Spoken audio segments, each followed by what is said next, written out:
What's going on, everybody? I am CaptainRoBear, and this is Saved by the Spell 2. Game of Saving Throws 75. 75? That's amazing. Congratulations, you've had 1 day since your last accident. Oh, so I anticipated Mud running back and saying something and had it on mute. That's the level of producer I am. It's like you know your players. I'm like, perfect. I'm like, no, don't talk, don't talk, don't talk. You over here. And technically, the audience heard it, but not my recording, so that's what it's all about. I wasn't there.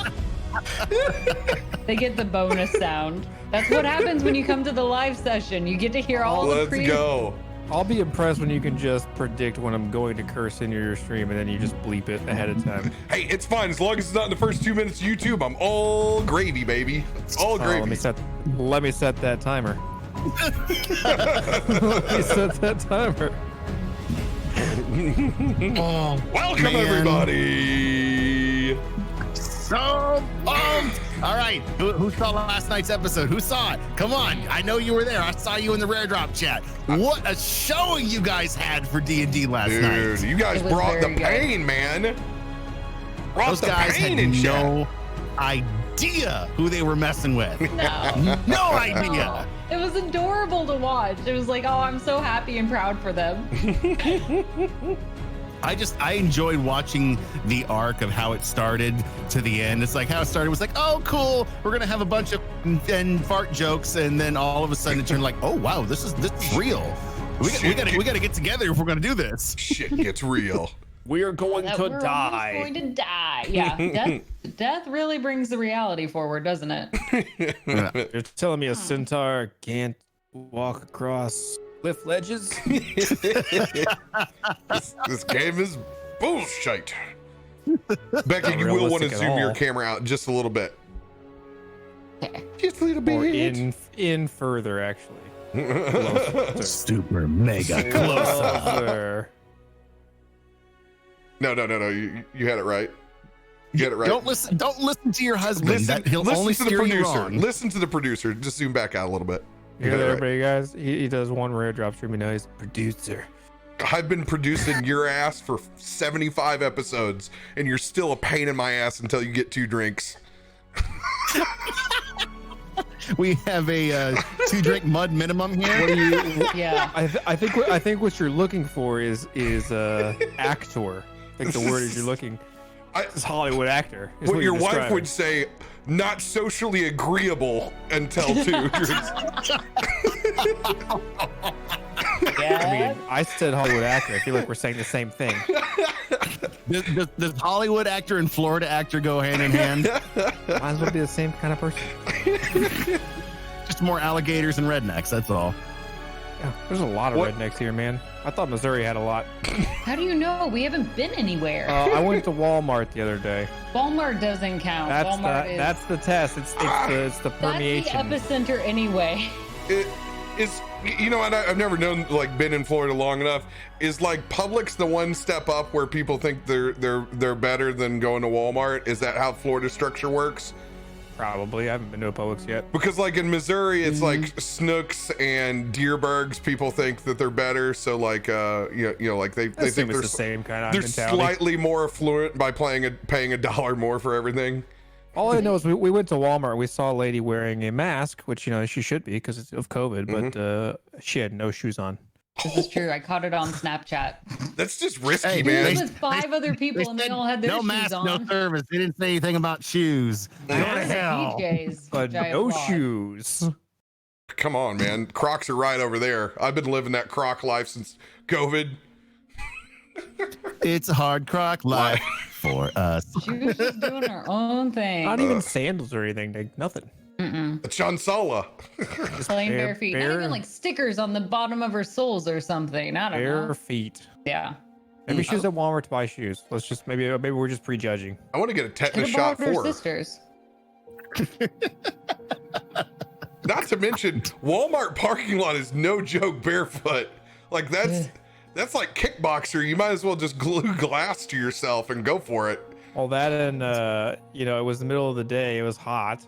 here in Florida, and there was a line to get into the Walmart because they're, trying to keep down the numbers, and the place was packed. She's just walking barefoot with, hundreds of people around in a Walmart. The best thing Walmart ever did was to pick up groceries. I have no more stories to tell anymore because I just don't go inside it. It just gets brought to me. I mean, all you gotta do is fire that thing off before midnight every day, and done. Over. Ugh. Don't have to go in there anymore. Show up, grab your package of Jimmy Dean sausages, your 6-pack of Voodoo Ranger, and get the hell out of there. Check. That's all you need for a healthy meal. A man can survive on this alone for 8 weeks. It really is like going back in time, though. Like, I've never felt this reliance on frozen food since I was a small child, when things would close. Like, now that we'll never be a 24/7 economy again like we were in person. Everything, everything's gonna operate off of these specific hours and pickups. So it's like, if you're hungry, that shit better be in the fridge before 8 p.m. or it ain't happening. So like, a frozen pizza has the weight that it did as I grew up as a child. Now it's like, oh, you got one in there. Whereas I hadn't cared about a frozen pizza in, it seemed like, years. Like, I'll just get whatever I want at the supermarket. Why would I not just go down and grab one of those fresh baked ones? It's 24/7. That's what I would do. I would just grab that. And now it's like, okay. Yeah. So frozen pizza companies, holla at your boy. First 2 weeks of COVID, when everything was like, everybody had bought everything in the shelves.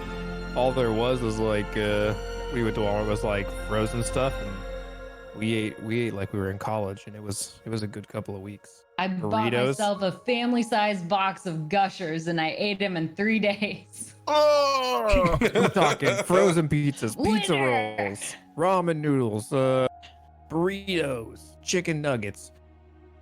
Okay. So here, I'm going to do a round robin. Everybody's gotten into a weird COVID habit of something that they eat or altered that didn't exist before the pandemic. And I know what my item is, and it's bizarre. If you can think of yours, I'm gonna start with mine. Something that I don't know even why I've started this, but this is like the breadless PB&J. Just I'm hungry and I'm going out the door. The scoop of peanut butter on the paper plate, and just the squirt of jelly on top, and I eat. No. Oh yeah. Breadless PBJ out the door. It's No. It's like I haven't had a hunger jar. That's what we used to call it in college, the hunger jar. Oh, too hungry, but you don't have enough time to eat before class. Spoonful of peanut butter. Throw the plastic spoon away. No. Oh yeah. Okay, I'll go next because mine's similar to yours because you're doing it wrong, and let me help you. I've been doing PB&J though, but I've been putting it in wraps. That's it. In tortilla? Yes. A little tortilla wraps, you put it in there, you just spread your peanut butter, slap some jelly on. It's easier to eat because if you fold up the bottom, the jelly can't escape. It's easier. I enjoy PB&J so much more like this, and it's perfect for on the go. Weird. Sticking peanut butter on a plastic plate. You've replaced my paper plate and my plastic spoon with an edible delivery service there. Yes. It's so much better. I respect that. We just put it on a plate, like, here we go. You just grab a bag of chips or something. No. RoBear, let me help you. wow. You need it. Snack culture by Caustic. I was so concerned about you. God, I almost feel like mine isn't even that bad. I just eat a shit ton more quesadillas than I used to. Like there's literally always a block of sharp cheddar cheese and large tortillas, and I just shave off that sharp cheddar cheese in the tortilla, fold it over, throw it in the microwave. 60 seconds later, pull it out, roll it up, and just eat it. Yes. Literally roll it up to eat it, and just so good. It's just, you get cheese and you get salt and you get fat and heat and just Yes. Yes. That sounds delicious. I could probably do one of each, a quesadilla and then one of my PBJ wraps. I actually will chase it with I'll chase it with a spoonful of chunky peanut butter. There you go. Hunger jar activated. Very good, sir. That's the normal post D&D 7 Mang Wisers into my evening kind of snack before I go to bed. This will be delicious for my stomach. It's all up to you, Mud. Give us. I don't think I have any weird things I'm eating. I went back to eating keto, so I just am. What's the most eccentric keto thing then? I'm actually like pretty bland, dude. I'm eating like tacos on low carb tortillas or. Been doing a lot of hot dogs. I eat everything on low carb tortillas, like this turkey man wraps, puts a lot of hot dogs in his mouth. hot dogs. He loves those wieners. Okay. Loves them. Some taco meat, some Philly cheesesteaks. Like, what is your like? If somebody were to say, "Hey, go grab some hot dogs for our cookout," what would you want that specific hot dog to be? Frank's.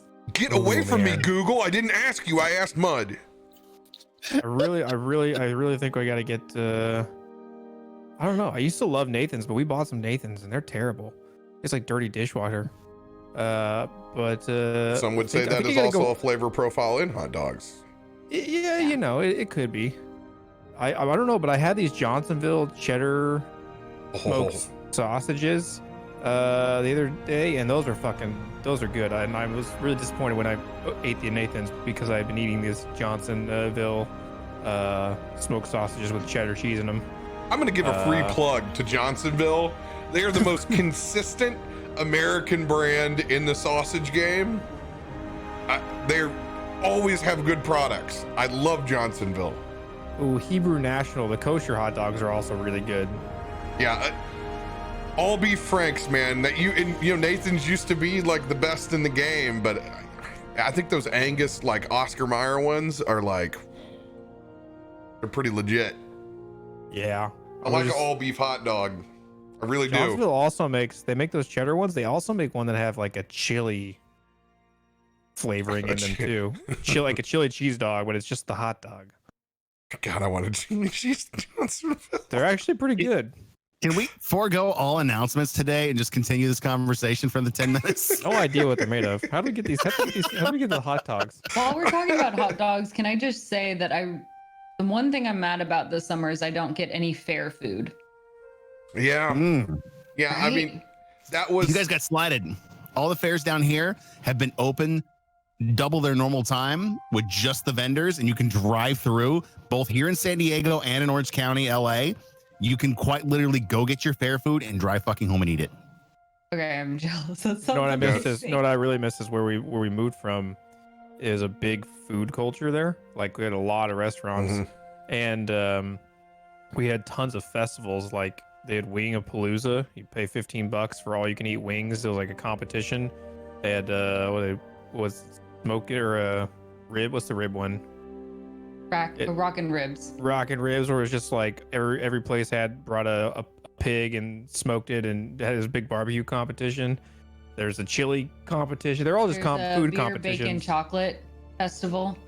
Like I'm telling you, well, you were in a community that chocolate. was you were one of the cities that was growing inside Missouri. So like you got good shit. Whereas I live on the side where everything closes. Tons of. Well, that and it's got the most restaurants per capita of like, it's like one of the top in the country, like restaurants per square mile. It's just there's nothing around you guys either until you hit the panhandle. So, but Florida, food desert. So there are surprising things in cities where I'm like, what do you mean I can't get this now? That you like Missouri's drive-through culture and like random being open all the time. I'm like, what? This is not how people operated. I'm telling you, you come down for Guardian Con, we're gonna go to Hot Pot. Oh, dude. You're gonna dig this place. I still got to check on the October date. Mexican place. Probably. We did find a Korean barbecue place as well. I knew that was gonna be on the hit list. You already O-Town's got some delicious eateries. I just hope they all are able to survive before I can get down there. I do need to check the October date. If they end up having that concert, if they have Final Fantasy Distant Worlds in Orlando, I'm coming down. I'm getting that $50 ticket because I haven't got to see Distant Worlds in person and I want to so bad. And if you guys haven't, free plug for them, hop on Spotify. It's additional orchestrated versions of Final Fantasy music. So it takes an amazing piece and makes it even better. I have never heard of that. That sounds amazing. Yeah, Distant Worlds is their concert series, but yeah, they have 4 or 5 albums out of it now. Listen to the 7 soundtrack in that version. You can't go back. It's just primo. They do the whole opera scene from, God, I can't remember which one it was in the Super Nintendo, completely redone, and it's like being in an epic real opera. It's so good. So good. To get ourselves back on track, who's got actual major announcements? I have one. Go for it. This Friday for the gamers, I'm going to be over on their Twitch channel before D&D. So from 6 to 9, I will be doing Jackbox over at their channel. You guys are all welcome to come over pre-game with us over on the gamers channel. I'll go ahead and throw that link up there for you all. That's where we'll be. We're just checking it out. So we'll be playing Jackbox over there. Probably we'll switch between 1, 2, and 3. Have a little bit of fun, and then we'll hop over for some D&D Neon Regimes nights. It'll be perfect setup. If you were wondering what you're doing Friday, that's what you're doing. Bud, you got any stream announcements for this week? We're playing New World. That's about it. When's the siege? When's the big piece of the content that will be fun for people to watch? The war is tomorrow at 4 p.m. Central, or no, Eastern. So I don't know that I'm going to stream it because I'll just be getting off work, and bummer. It's only 30 minutes, so I don't think I'll be throwing it on stream. But maybe I'll record it so I can show it off later. Hell yeah. I'll be honest. Past our rare drop event from last night, thank you to everybody in the community over here that was a non-stop hype machine that showed them how to be an excellent D&D fan and tabletop fan and supportive person in their chat. Please continue to do so. You guys had the nat 20s and the nat 1s and the onion goblins rolling. You guys made it feel like home over there in a very, very big room, so thank you. Rare Drop was very, very impressed with all of you. So thank you guys for bringing the pain. We had such a good time telling stories over there, and I can't wait to tell more again next Wednesday at 6 p.m. CDT, 7 p.m. EST.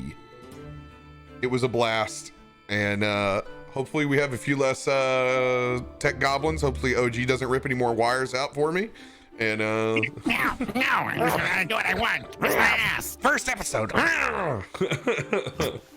Yeah, it was very good times. Thank you for everybody that's come over from Dreaded GM's wonderful charity stream as well. I see all of you. Thank you guys for the massive amount of subs and just general support and joining our community together. You guys are amazing. Thank you guys for helping him raise over $7,000 for Starlight. You guys are rock stars. That's what it's all about. A lot of you guys have been asking about the 24-hour stream, which I had said that I would be a part of if he broke 7,000. I have messaged Dread back. I said that I am very, very busy right now, but I am available with reasonable time frame to do 4 hours of DMing on his channel.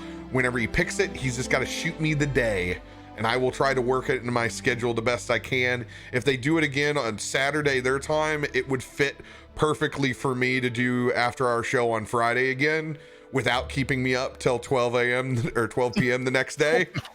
I could go to I could go to 6 a.m. my time and then go to sleep like a normal person would be just fine.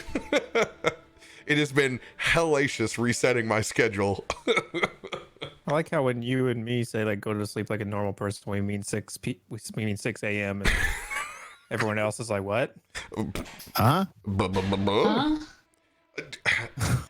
Going to sleep at 6 allows for just the right amount of 6 hours where I can function, yet I still know that I'm still stupid for not getting 8 hours. If I could just get 7 every day, I would be a happy camper. That would be great, but it's always this war between 4 and 8, 4 and 8, 4 and 8. I'm like, just, can we bridge the gap, please?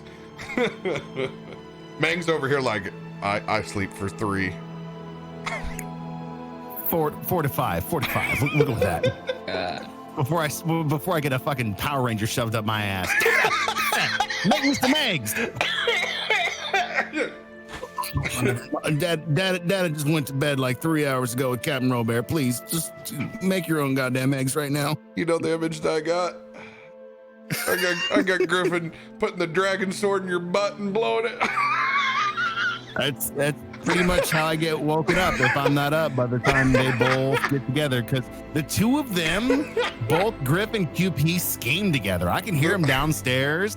I can hear this, and they both come up together, and one will take the lead over the other, and then it's all downhill from there. They take turns.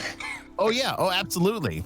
Like this morning, it was my son, and how did he wake me up? It was a high flying elbow drop off the stool at the end of the bed. Quite literally targeted me with laser precision when I'm lying next door to my wife without waking her up. Quite literally landing center mass on me. Kid's a sniper. If I'm impressed. I was too. I couldn't be mad. I just got up and made him breakfast. I yearn for their graduation party to get to be old drunk Uncle RoBear. I might have to drive the kegs over there, take a Winnebago for that weekend. We'll just call it the wagon, park it out in the front yard. I've done it before. By that time, it'll be Tesla Winnebago. I'll be able to party the whole way over on my venture there. Auto drive. Oh, that's the dream. That's the dream. Drinking and streaming. Dude, it wouldn't even have to be a Winnebago, like a Tesla conversion van to where you have the table where you can literally sit there and play cards and party games. Yeah, we're saving the planet. We're cutting down on accidents and road violence and road wear and yeah. But can I drink while the car goes? That's all I care about. Drink and sleep would revolutionize travel.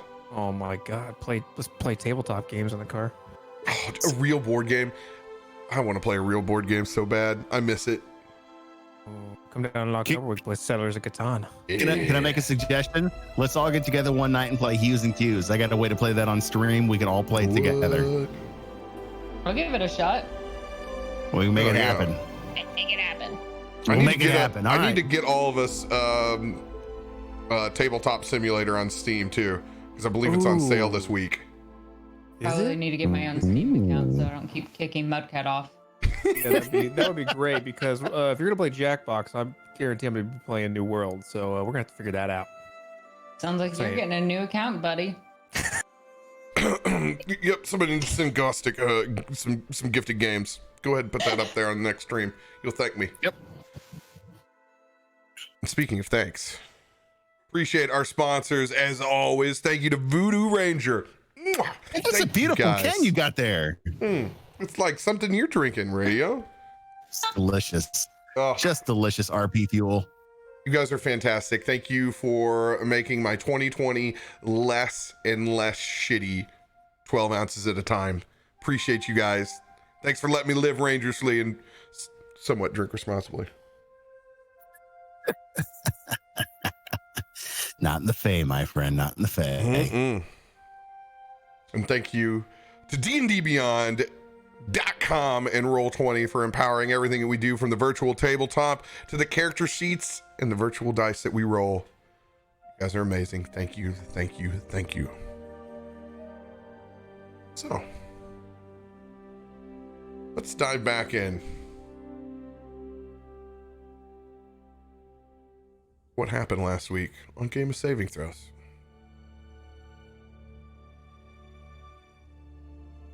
As you guys began to sort through the process of just what Ruby Shore's wish did and changed the world,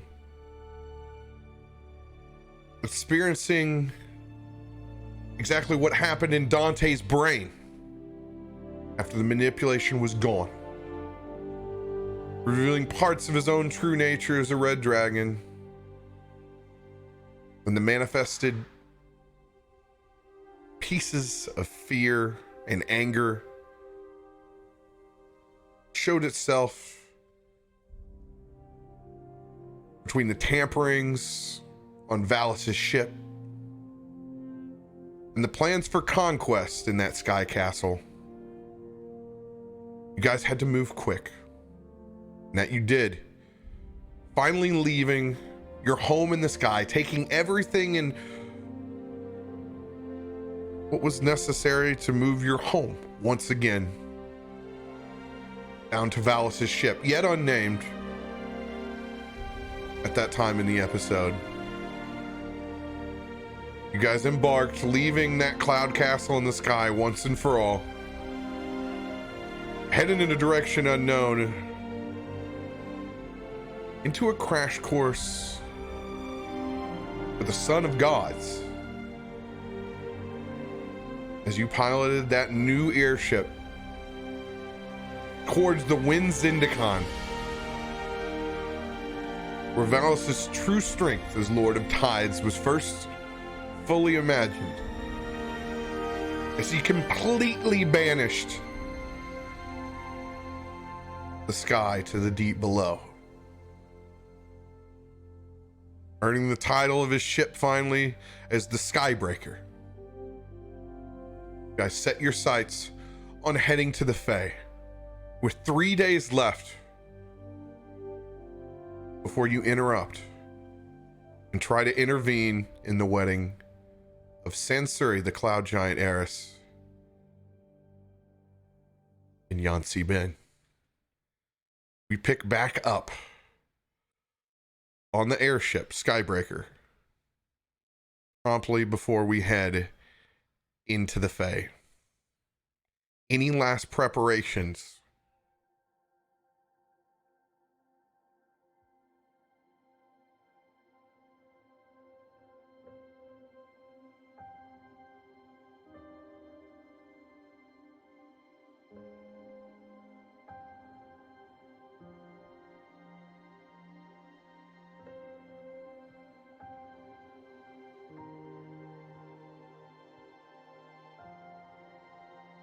Cheekios will be down below deck, just getting the portal ready. Histor's out on the bow, Coley in his hand, down on one knee, almost in a trance.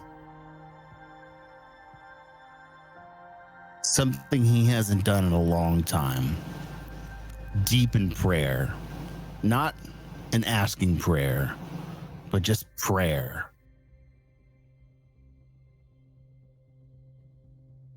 Thanking Bahamut for his help and support from battles prior. Acknowledging his own sins as a father, his own shortcomings.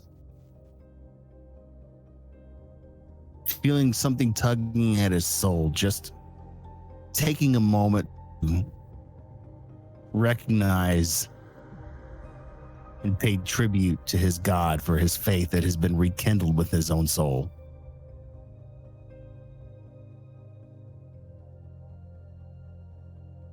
About the solace of the waves as he's focused on one singular thing.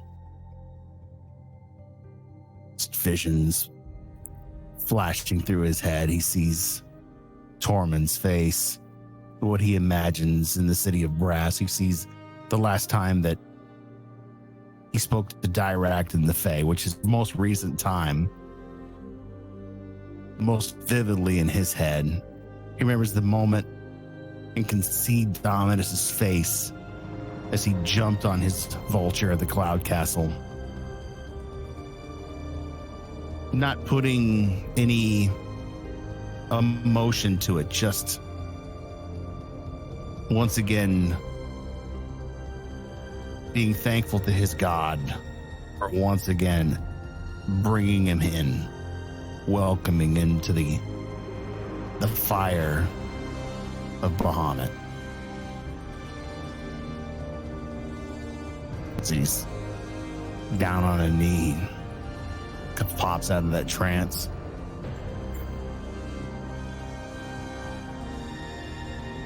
How much time has passed? Cheekios! Set portal ready! I can't even hear you so far down deck. Do you actually think that we're ready to do this? Ruby? I have no idea. But as a soldier, most of the time, I never have any idea. Seems like a terrible strategy. We got a goal. We just don't know how to get there yet. We got to keep our eyes open. Got to keep our eyes open. Got to be able to think on the fly. We got a guy who knows the FEY. You know the FEY. He's taken you there before. Right. Got to put our trust in Cheekios. It's a big place, you know. Just saying. It's a big place. We also got Because you're from there, it's like, oh, do you know this person? There's like millions of people that live there. Just kind of like everybody in the FEY knows each other. You can't just like, oh, you've been from the FEY, you must know everything in the FEY. Like that's a big place. I mean, Cheekios is wise and all and old. Don't tell him I said that. But the last time he went against this creature, we know it didn't. I don't want to tell him. I don't think we can talk to him about that. But What are you talking about? This beast we have to go see that she's hunting. From him ever mentioning fighting it before. Well, how he lost his. Point of order, I did not fight it. That's the problem. Oh, okay. Dang I it! never- I remembered that wrong. I apologize. I never fought it, but it helped warp my mind to walk out The on my family. encounter. Yeah. Yeah. But it very much got a piece of my family. Mm-hmm. We're just not equipped to go against it. We don't know how to stop or. I mean, the only way to fight any mind game like that, the last time we did it was to wish it away, and we can't really do that very well. That's not something easy to do. Ruby, not everything can be solved with wishes. Right. But look at who we have around us. Look at our group. Every one of us has their own strengths. Now more than ever, we've got to play into them. We've got to use them. Whatever this thing is, it's going to be smart. It's going to know more about this area than we do. We just have to be able to.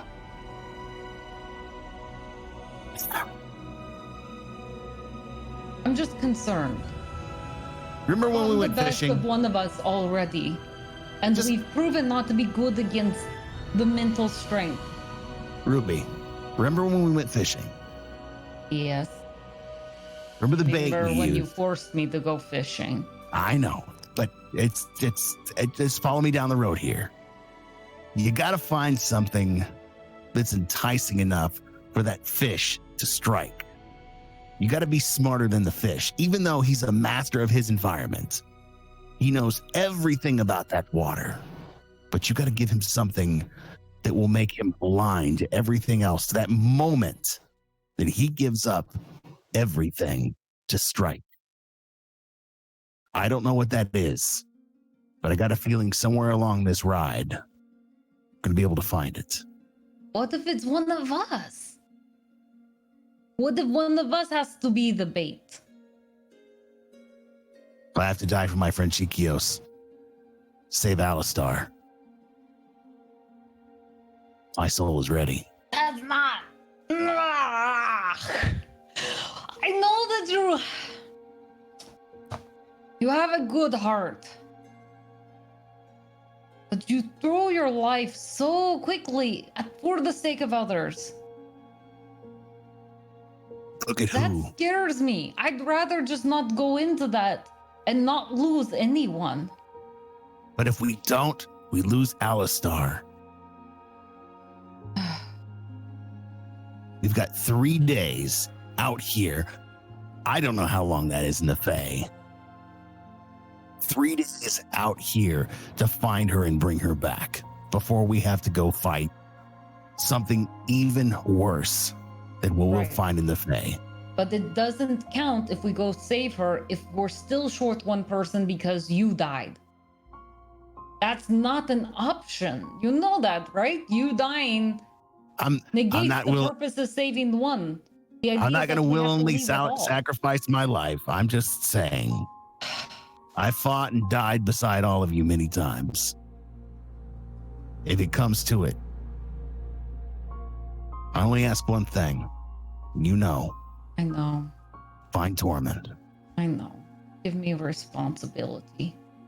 Hey, I trust you with every fiber of my being, Ruby Shore. And I will go headlong into any battle alongside you. I believe in you. Have the faith to believe in yourself. I guess we don't have a choice. That's right. Just not feeling as confident as before and just jumping into things. You've never had situations have not worked out. You've never had a problem jumping into things, even when I had to pull your ass out of whatever dream realm I found you in after drinking that bowl of blood. Don't lose that spirit, Ruby. Don't lose it. Yes, there's pluses and minuses to every situation, but I look back into all our adventures together and some of the shit that I've seen you do. It's put us in a better spot than any tactician that I've ever known could have. That's put us in some fights too, but you know, that just comes with the territory. Oh, you know, just a few things we've had to fight.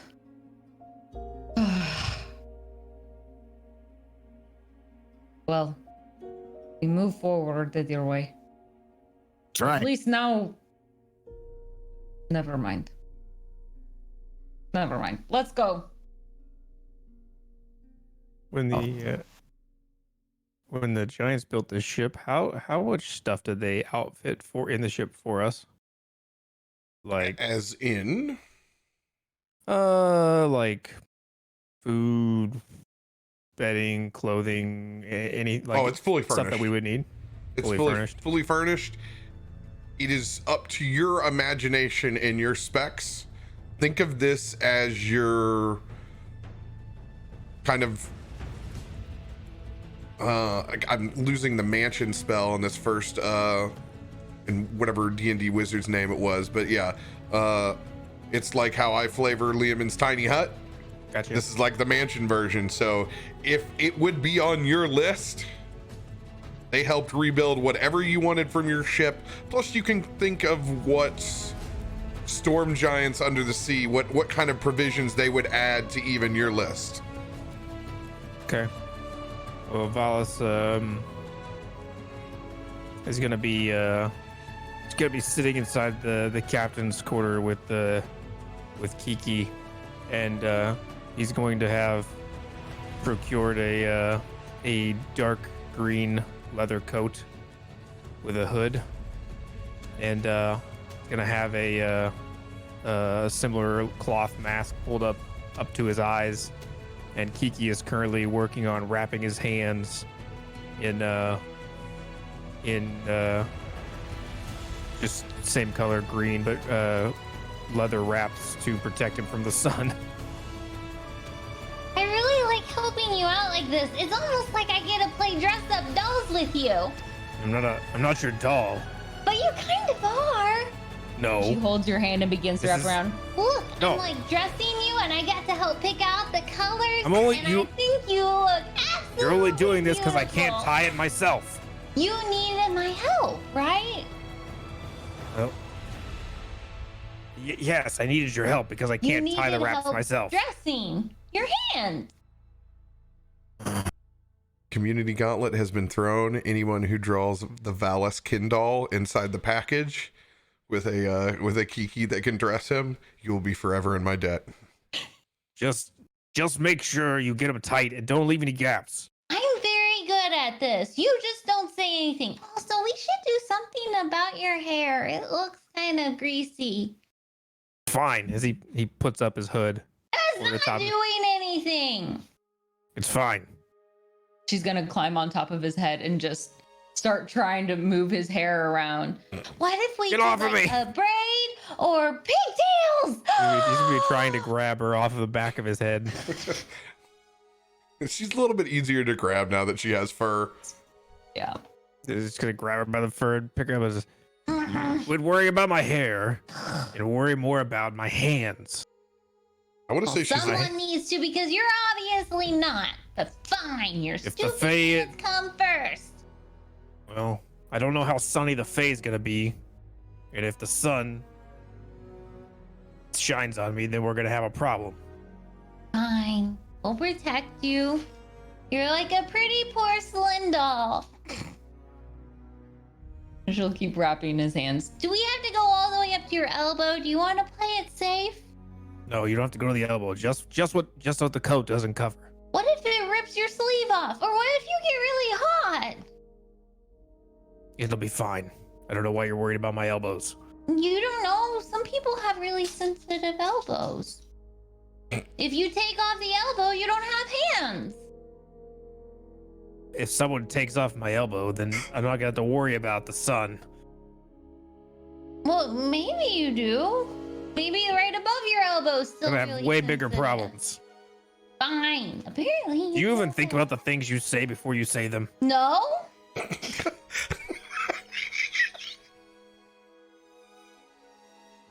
Why? No reason. What do you need? What are you taking with us? A rock? Well, there's probably gonna be rocks there. I don't know that. I've never been. Have you?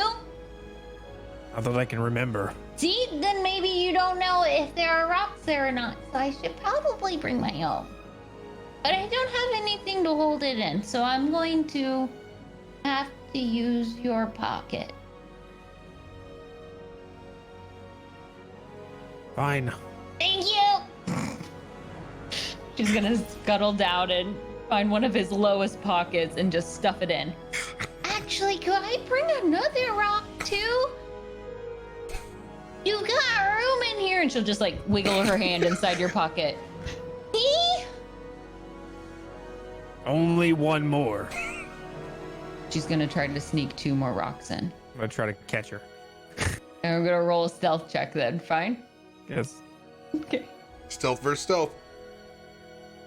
You want me to use my passive perception?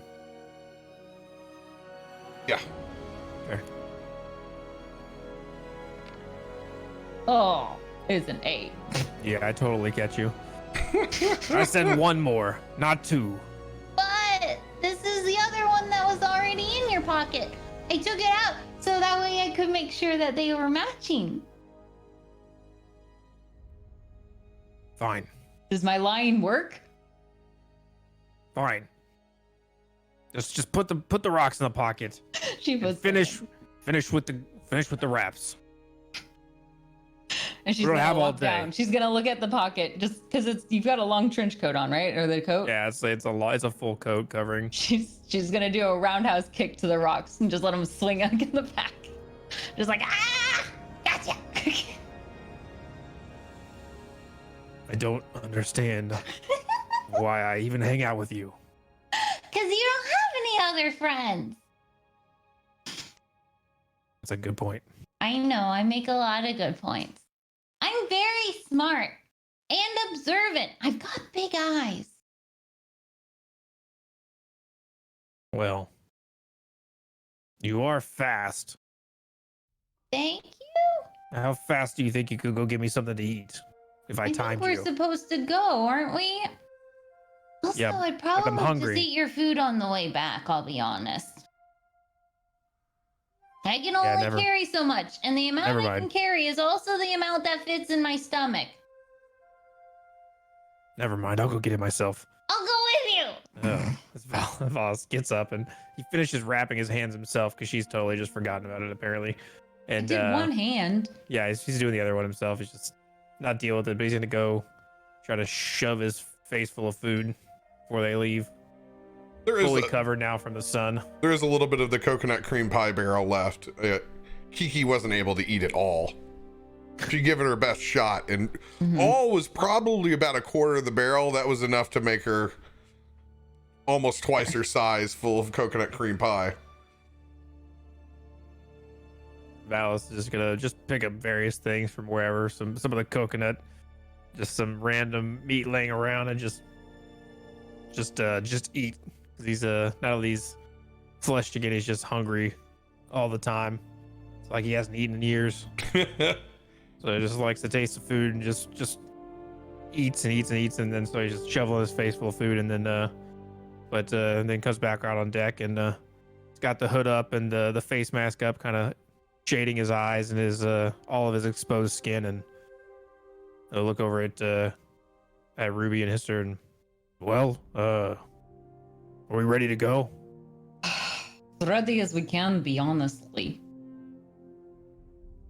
Well, We'll have some fun in the Fey. Cheekios ready? Has anybody seen him? Yeah.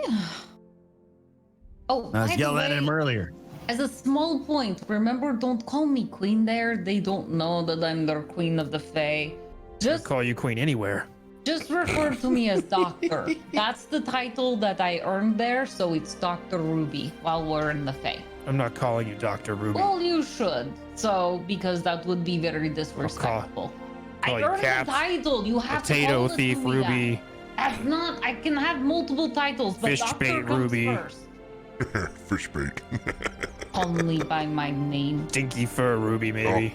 Dr. Fishbait. Called me Ruby. Dr. maybe? Stinky Fur. Just go with Doctor. You hear that, Harshnag? It's Dr. Stinky Fur. I don't like that. That's not what I agreed to. Both of you know better. Children, Very rude. children. Get your things together. Time is near. And I'm gonna need somebody to bring my big ass through that portal. I'm not following you. I'll go first. Good, you can pull my finger. Yeah, I'd rather be on the other end. I'm going before you, because if you pull his finger on that side, I'm not going to be on this side. At least Valas to be the butt. I know that joke. I've done it to my kids 1,000 times. There's no way I'm sitting on this side of the portal after a giant fart.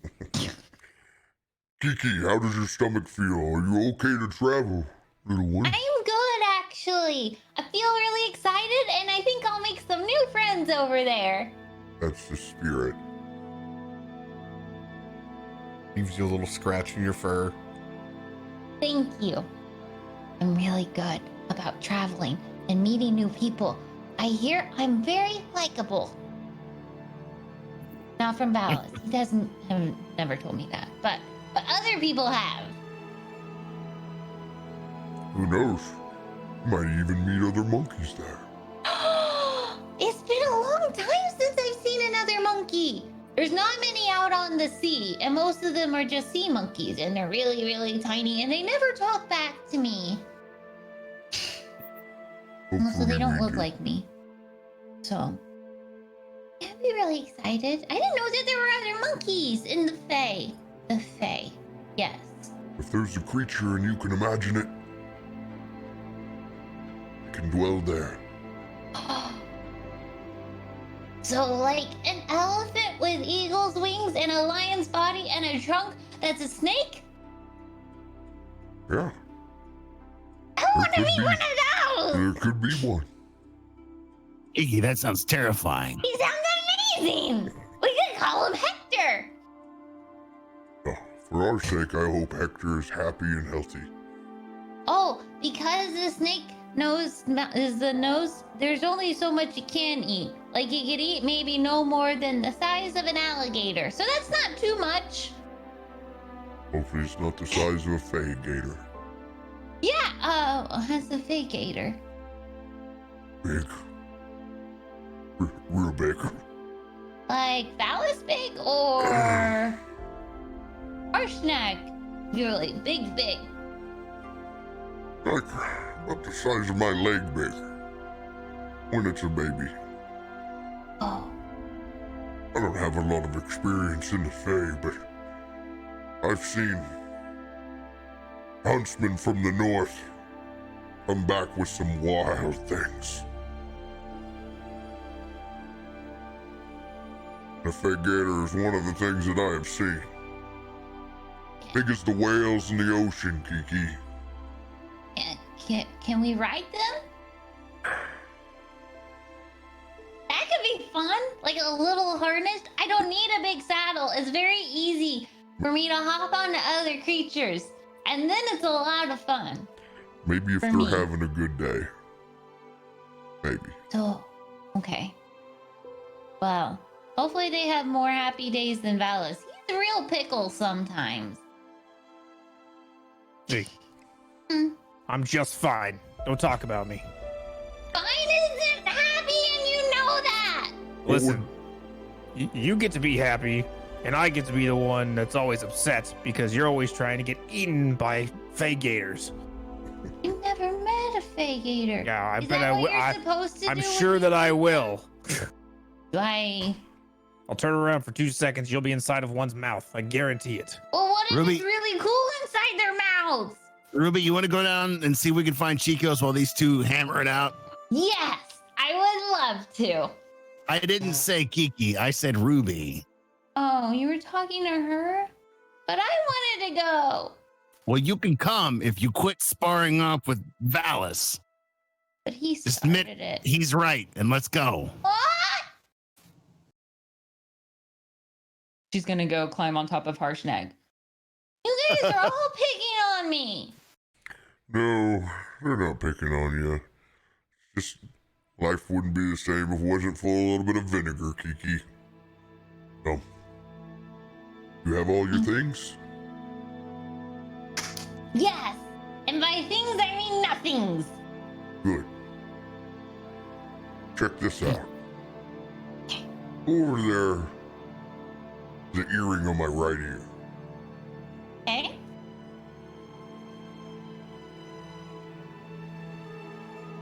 I'll hop on over.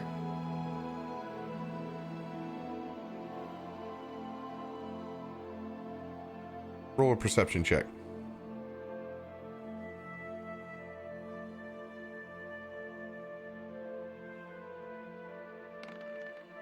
$16.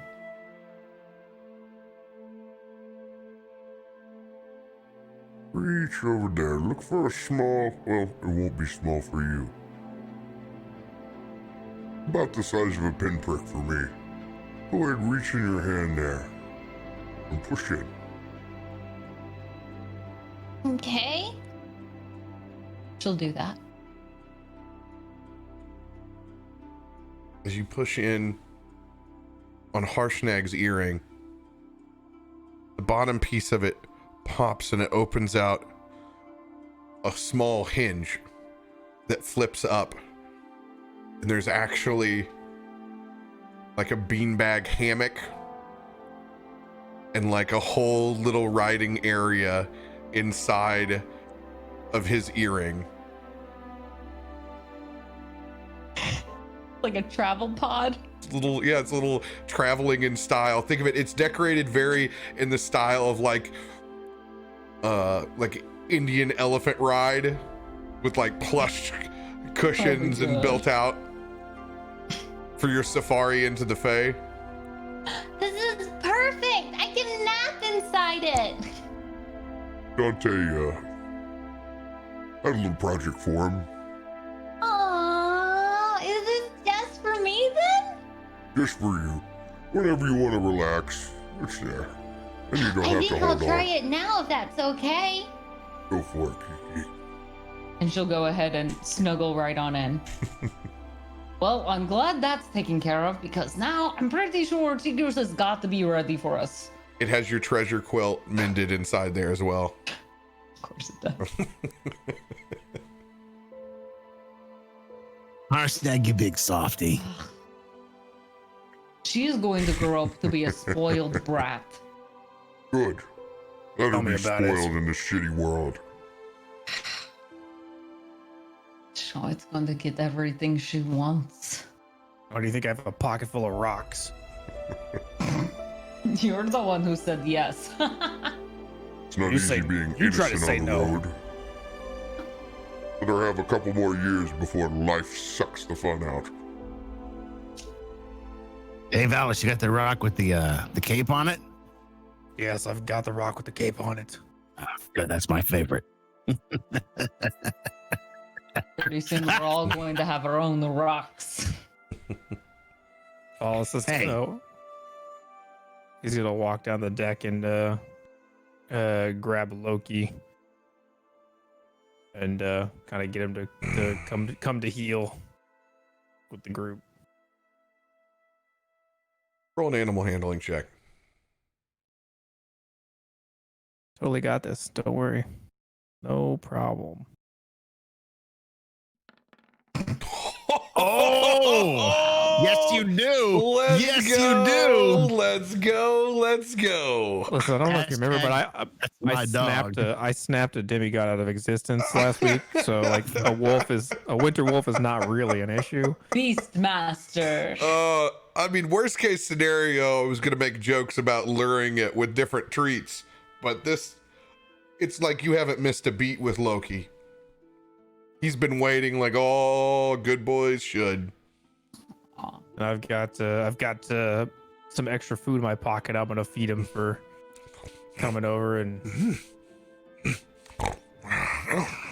gonna need your speed in the FEY. As I put around a kind of a makeshift leather collar around his neck. Hey, what kind of snacks are those? No, don't worry about it. They're ours. When Dang, that smells pretty good. It's just some jerky from downstairs. Oh, can I have some of that? There's a whole barrel of it. Oh, but you've got some in your hand. Yeah, this is for me and Loki. when Loki Maybe sniffs, Kiki, probably. you could just See, feel now- that little bit of cold air blow out of his nostrils. And Valas is We've got the gonna, click now. Ugh. fine, have a piece of jerky. He's gonna toss Thank you a piece you. of jerky. Okay. You shut up about the jerky now. I will, actually, yes. Thank you. Valas is Didn't just even have to steal it. taking leather straps, making that collar, and then kind of rigging up some like makeshift reins, like a lead, just kind of. Because the last time he had to grip all the fur on the wolf. He accepts the harness. I made sure to send you the Winter Wolf page as well, so you have it. Yeah, we got it pulled up. Sweet. So he's gonna do that, and then he's gonna well, we're ready to go. He's gonna climb on top of Loki and test it out, make sure it's all up to snuff. Cheekios has made his way up, greeting Histor now on his way down. Is everyone ready? Yep. More than ready, old friend. Good. Let's go. We only have 3 days or 400 years. I don't know how the time works there. Magic. 3 material plane days. We'll see just how good I am. What? We're not gonna come back and like to the end of the world, are we? Remember the times that I have been gone. Got better each time as I went.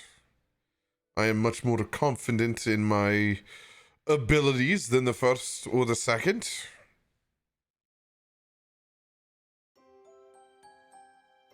Come. Cheekios, we trust you.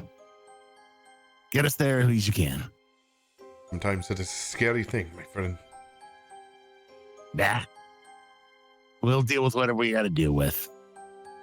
Together. Together. Unless something happens and we get split up. Why would you say that? It happens. The faith You of this. banished me with the beast when I was in its belly. That- It listen. happens. That was an accident, Right, but it happened. and that wasn't a dream. That wasn't even real. Yeah, it felt very Doesn't real. count. It wasn't even real. Oh, fine. Come. It is time to go back home. As you guys make your way downstairs, you can see a makeshift portal made of barrels, aligned with different elvish runes carved in the sides of them. Just a handful of active fireflies currently lighting up as Cheekios turns back and gives a wink to everyone headed down the steps. As he begins to focus his powers and those runes light up.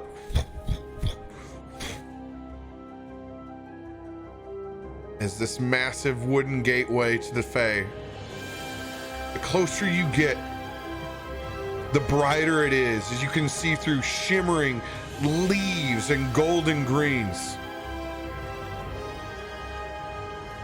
One at a time, as all pass through.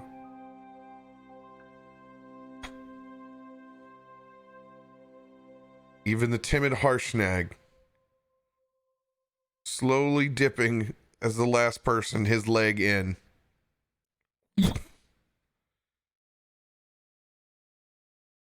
Guys appear with very little fanfare since the last time you've been teleported to the Fae. It's almost like closing and opening your eyes. Waking up for the first time. It's like you have to wipe away an extra layer of sleep. As your eyes open up in a very familiar meadow. You can see the wrought iron white furniture. Even with Cheekios just stepping forth into the portal first, tea has already been prepared. Small English biscuits. All right. This is good. A little tea party before we kick things off. Just some small snacks. As you look back, and Cheekios is very much in his summer Eldrin form. A little bit taller. Golds and yellows. It's like Hulkamania meets Elvish. Finely dressed, cup in hand. As he breathes deep. Oh, it is good to be home.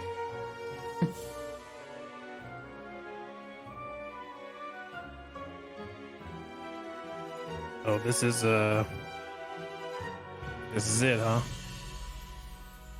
Welcome to the Feywild. It's not terrible. But you got anything stronger than that tea to drink here? And he does. He has pictures of hard kombucha. Mang certified. This'll work. And he has a selection of the dankest wine over on the edge. And as you look, there are individual wineskins for everyone. Over by the side that all have already elvish-like initials of everyone on the side. Dang, I wish every place greeted us like this. This is perfect. And she's gonna go ahead and grab hers.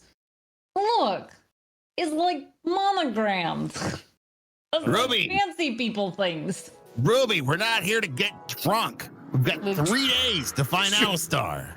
I do my best thinking while drunk. Who exactly, At least I think Who you made have all this vastly underestimated the good parts of the Fae. who made all this shit? I had some time before you stepped through the portal. I don't understand any of this. Clearly. Welcome to the Fae. That's really all the explanation you're going to get.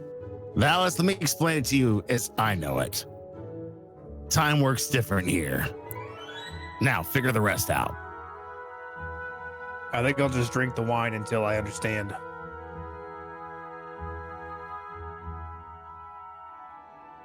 He's gonna take some of that wine and find a saucer and put some in a bowl for Loki.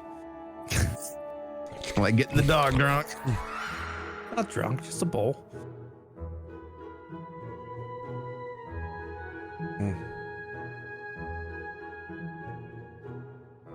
Well, are we gonna? What's the plan? Which way do we go? Is there a north here? Do we go north? That's the funny thing about Dufay, Valas, is navigation is a bit different. It's not pragmatic like you used to. There's many norths and there's many souths. It is sometimes better to let your heart lead in the Fae than it is to walk in any specific direction. So you're telling me I'm totally fucked then? You are You so probably- worthless here. All right. So, how do we track the heart of a cloud giant who's hunting a nightmare eater? Funny you should ask that.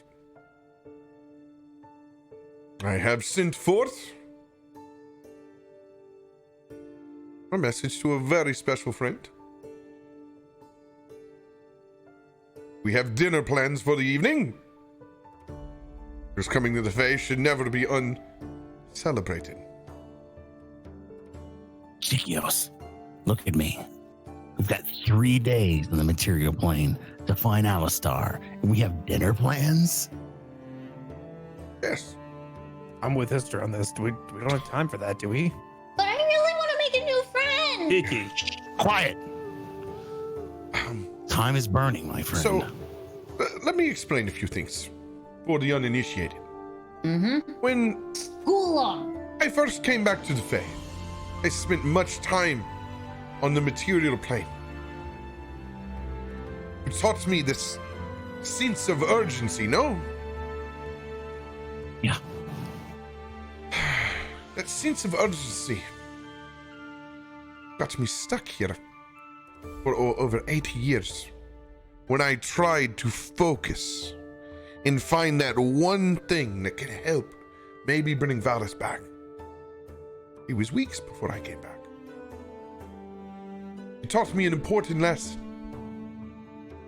We cannot take the rules of the material plane and apply them to the Fae. And The Fae knows when you are ready for things and when you are not. Like I said, it is not pragmatic, it is feeling. We will know when we are ready to go in that direction. We are certainly not ready now. Ruby, give me your wineskin. I told you this was the right thing to do, but you can get your own first. This will be good. Starting to lose myself.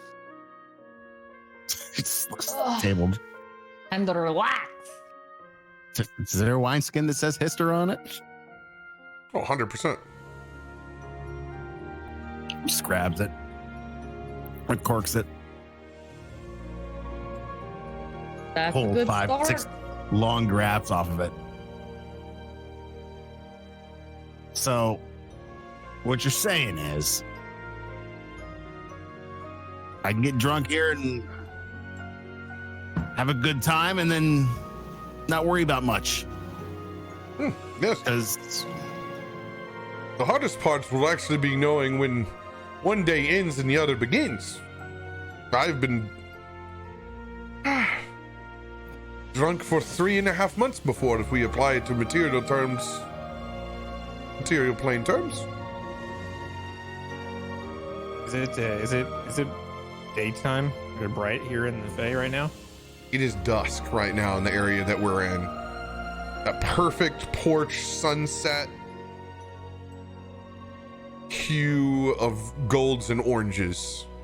It's a very indirect lighting for you, so it would be the beginning of being comfortable. There's plenty of shade everywhere between trees and umbrellas and where you have it set up.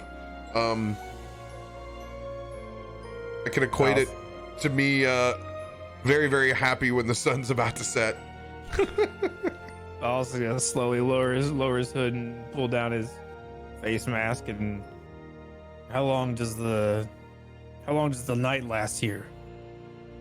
Oh, this section of the Fae, it stays like this forever. But there are other sections of the Fae where it is constantly dark. Does that mean there are sections where it's constantly day?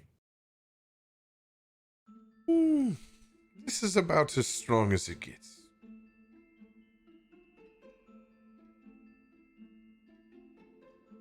Seems like I overdressed. There are parts that are brighter than others, but I think you'll find most of it to be very acceptable. Where is this? So we have dinner plans, but all I see is a tea party in the middle of a field. Where are these? Where's this? Where's this dinner at? This is just my dinner reception. We have transportation arranged. Take us to a certain Dr. Totemus's later. Yes, he's amazing. You guys are going to love him. He's one of my favorite individuals I know here. Is this the same Dr. Totemus who provides that amazing pipe tobacco you've got? You would be correct, my friend. Is this the real doctor or the kind of doctor that Ruby pretends to be? I'm not Yes. pretending. Yes to both.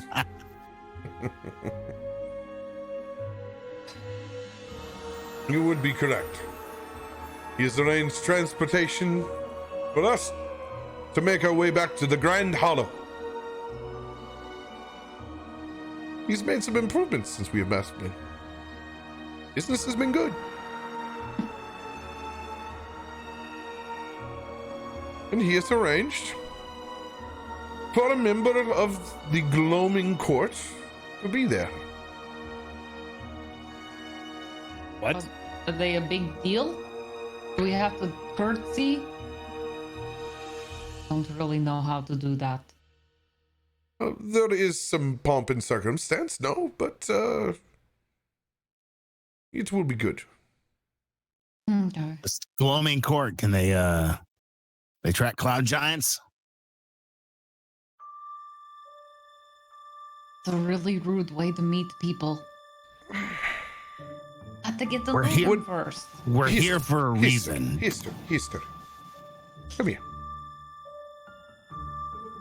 I know, this is going to be difficult for you. What is up is down. What is down is up. In your own fatherly, pragmatic nature, it's going to find this to be frustrating. But this is not Alistar that we seek. We seek the Dream Eater. That is where Alistar will be. And if there is one person that can help us, it will be an emissary of the Gloaming Court. So, All right. I just feel this place tugging at my soul. And get lost here. you can get Almost very get lost. myself here. Take another sip I of don't wine. like it. That's the problem. Take I another want sip of wine. Oh, Just let quit it being tug so at your bashful. soul. Did Dante come with us? I am here. And you don't notice him at first because he's blended in so well. He is not in his red dragon form. He is in a very spring eldrin, elvish form of green leaves. All the kind of epitome that Cheekios is right now, just a different season. Well, I see everybody's looking very fancy. I think the three of us may have underdressed. Got my armor. I dressed for the job. That's fair. You would be Good enough fine. for me. You see, crossing through the thresholds here, it's strange because the Fae makes me make a choice.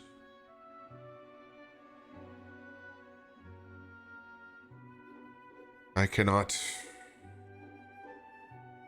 shift as I normally do. So I chose this form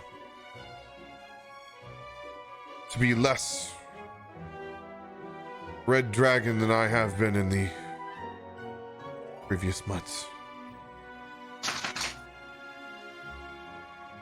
What was that?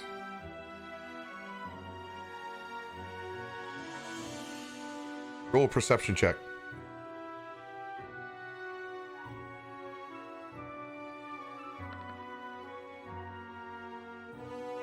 $13.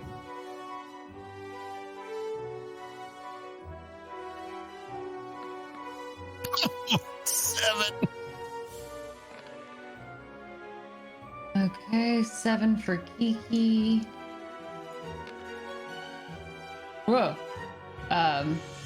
That'll be 30 for Ruby. 30 for Ruby. God. Ew. She sees a lot. 11 for Harshnag. Look with your special eyes. 20 for 30. Dante. 20 plus for Cheekios.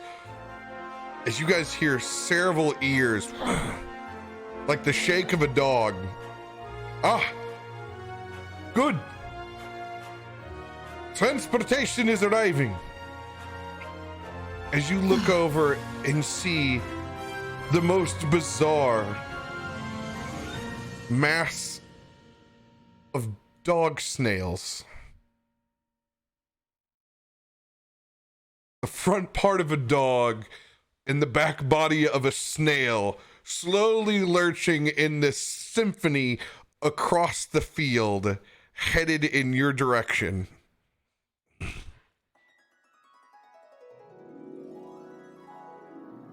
I got to say, this is the most unusual transportation I have ever seen.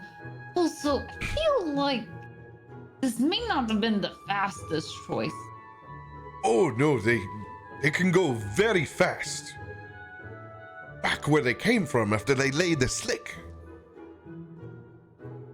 Trust They me on laid the this. slick. You will want to buckle your seatbelts.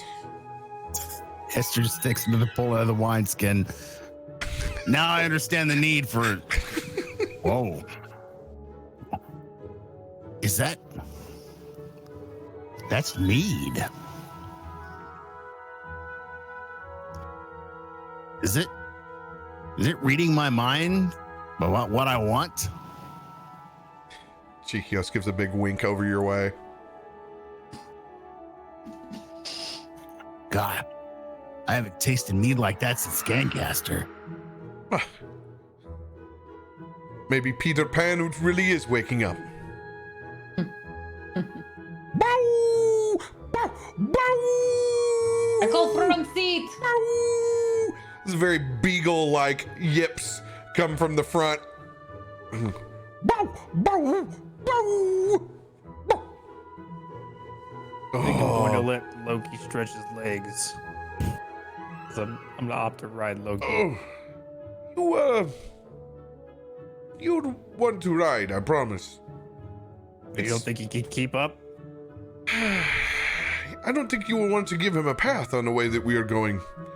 As he points back to this mucus-filled slick. It looks back and it's like those Waterworld commercials that used to dominate summer for random parks, but it's just this snot slick that leads all the way back. I'm with you, Ruby. I'm taking that one right there with the spots. On second thought, I think we'll ride. You will not reach us in time if you choose to ride. No, I I'm am... riding in the cart. Oh, riding in the cart. I'm sorry.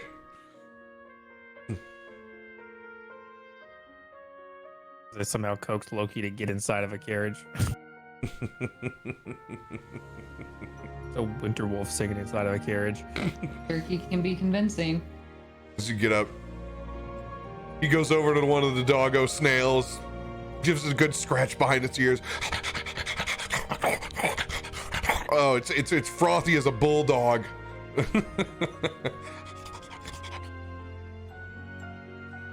Cheekios actually has a couple of pocket treats. Good boy. Good boy. What do you feed those things? They eat what all the doggo snails she eat. A little bit of everything. They like salt? Of course. Interesting. You can see and look at the back. There's one of them that's already eating a nice pile of excrement on its way through. As you can see, it's the one that Harshnag is near. If we have to stay watching these things much longer, I will lose my appetite. We should get going. You should smell this one back here. Esther, come on. You go ahead and ride that one. I got the one next to you. Oh. Pops up on him. Looking for a way to fasten himself into it. The hell's with seatbelts on this thing? I think I got a Rottweiler back here. It's the only thing that describes the smell. I was gonna say something's rotten, old friend, but I don't know. I don't know if it's a Wilder or not.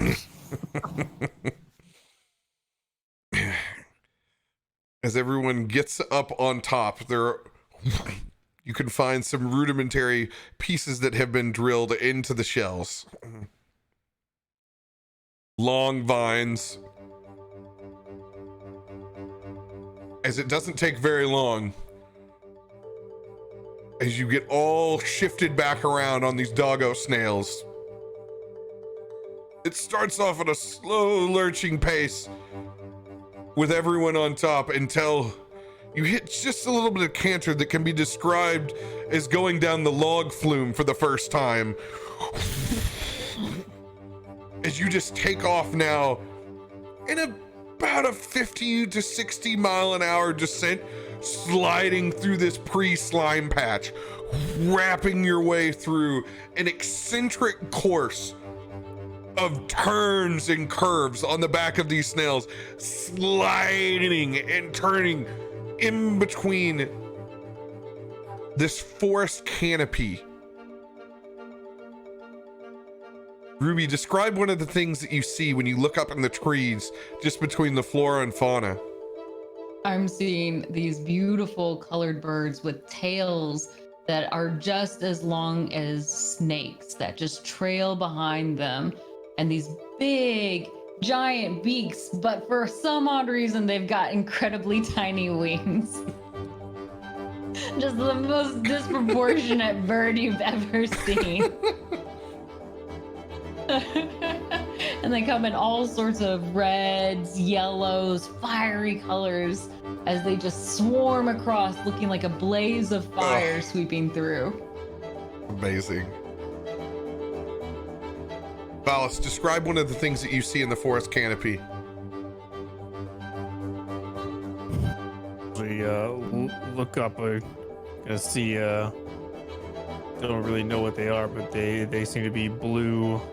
They almost look like lemurs, but they're blue with tiger stripes and yellow eyes as they jump from branch to branch and hang by their tails and swing around in the trees.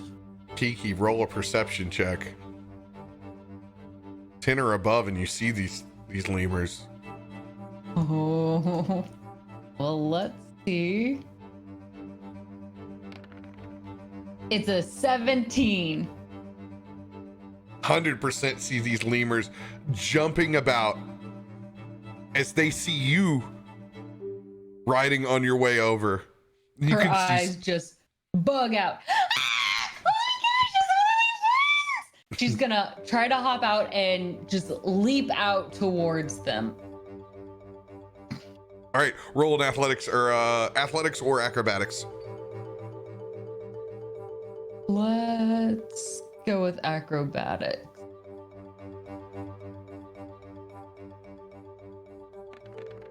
That'll be a 19. 19. As you fling out, and instinctively these lemurs are going in the same direction as we are, just kind of moving along with the pack. And they're just kind of like all running together. Hi! It's so nice to meet you! Hi! And they're just swinging, going all out, trying to keep up with these snail dogs. That was a lot of effort on my part, just so you guys know. Oh my gosh! Do you know how to say hello? And it's almost like they're in a competition with you. As they see you move in between the tree branches, they kind of pick up the pace too. Oh, it's a race. It's a race. She's just gonna keep going faster. She sees the leader up in the very front. You must be in charge. She's gonna try to catch up. All right, DC to catch up is rolling race as usual. This is 12, 14, 16. Okay. Will she get to still use her acrobatics roll? 100%. Since it's going through. Okay. Okay. Oh, let's hope everything goes well. First one. 15. 15 will succeed. As you leave the main pack and get up next to the individual leaders this time, there's about 4 or 5 of them that are leading different bunches of these lemurs. All right, we're going again. That will be a 22. 22. As you leave the pack, headed up towards that one alpha lemur, almost making your way there, but you need just another little push. Go ahead and roll. 22. 22. You get side by side with that alpha lemur now, and it's doing everything it can. It's swinging upside down from its tail, trying to do all the acrobatics just to keep up with you. This is going to be a roll off with that alpha lemur as you continue cutting that path. The dog snails are getting very upset as well. Oh, dude, they're just laying in. No, stop, please. Thank you, bunny. All right. This alpha lemur has a +6 to its acrobatics. 22. 15. Dang it. 15. As you do your best to keep up with the pack, it just sprints ahead. Kiki's getting distracted by the barking dog snails.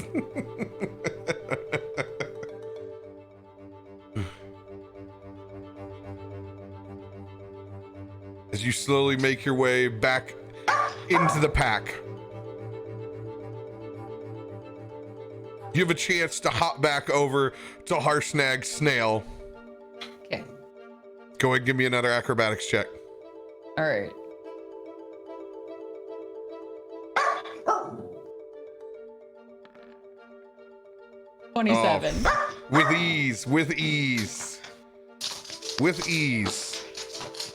She hops back over. They didn't say anything to me. You might have been out of breath, Kiki. That's still very rude. That She's gonna doesn't crawl mean back they in. can't talk just because they can't speak your language, Kiki. But I can speak any language. Well, maybe gonna you'll hide have back to learn in. lemur. Fine. Still rude. She's gonna pout for a little bit on the inside. As you guys race through this snail slide, Histor, describe one last thing that you see right before we get to the edge of this forest break. Out of the corner of my eye, I see this flashing bright chartreuse green. And when I look over and focus, there's this magenta purple flashing thing next to it. And as I focus, there are two what can be best described as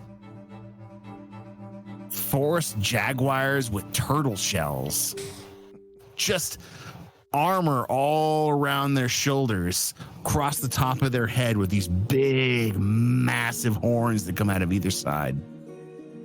And we're going so fast that I'm trying to crane my neck to see, and I can see for a fleeting moment the two of them jump at each other from the tree.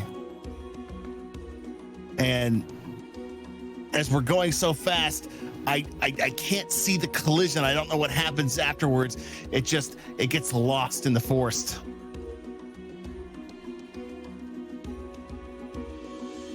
Just that quick, your gaze turns as these doggo snails begin to head to a massive ramp that's been built.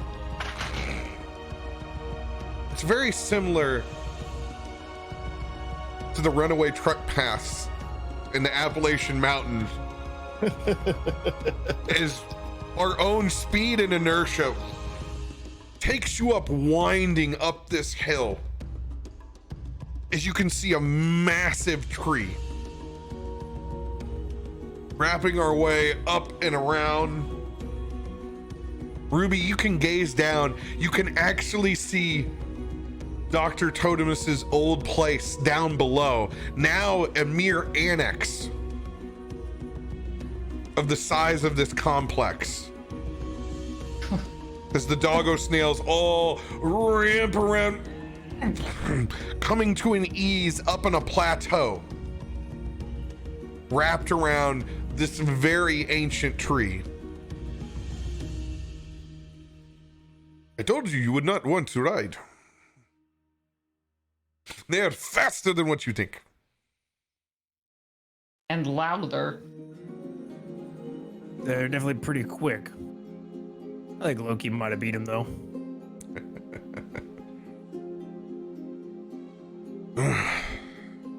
Welcome to Dr. Totemus's.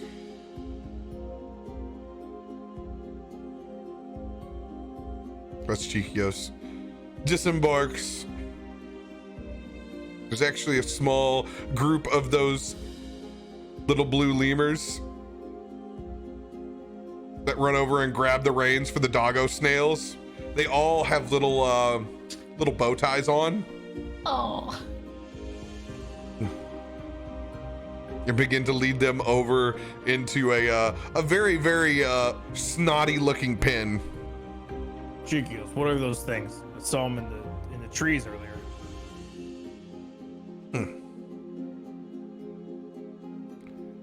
Those are indigo weavers. Smart creatures. Like Do they to steal be stuff? challenged. Oh, they can steal. That's why they like to be given complex tasks. They can be trained well. But left to their own devices, would probably take all of your shit. I like them already. You think we could get one? Maybe 2 or 5 or 20? That'd be really helpful. Think of all the potatoes we could steal. They could run your old potato farm before you knew it and take more than you ever harvest. That's probably true.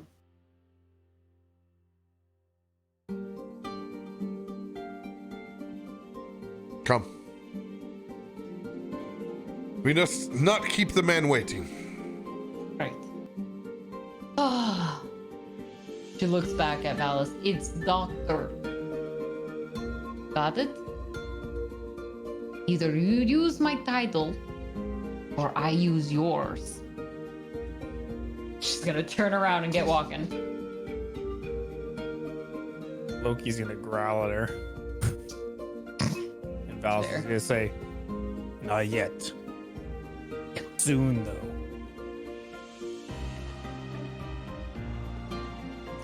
Stares at her, she walks away. As you guys get here, there are a trail of what look like a combination between a firefly and a giant bumblebee. It's a large, bright light as they light up, flying in little pairs sectioned off in this perfect unison pathway for you to follow that's lit up like the traffic cones headed into a concert parking lot. Over to a small doorway in the base of this large tree. Come.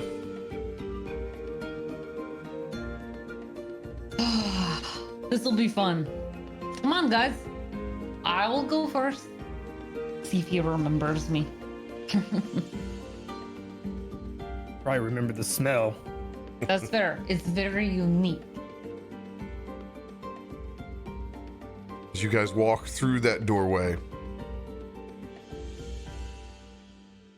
look up into just a massive expanse.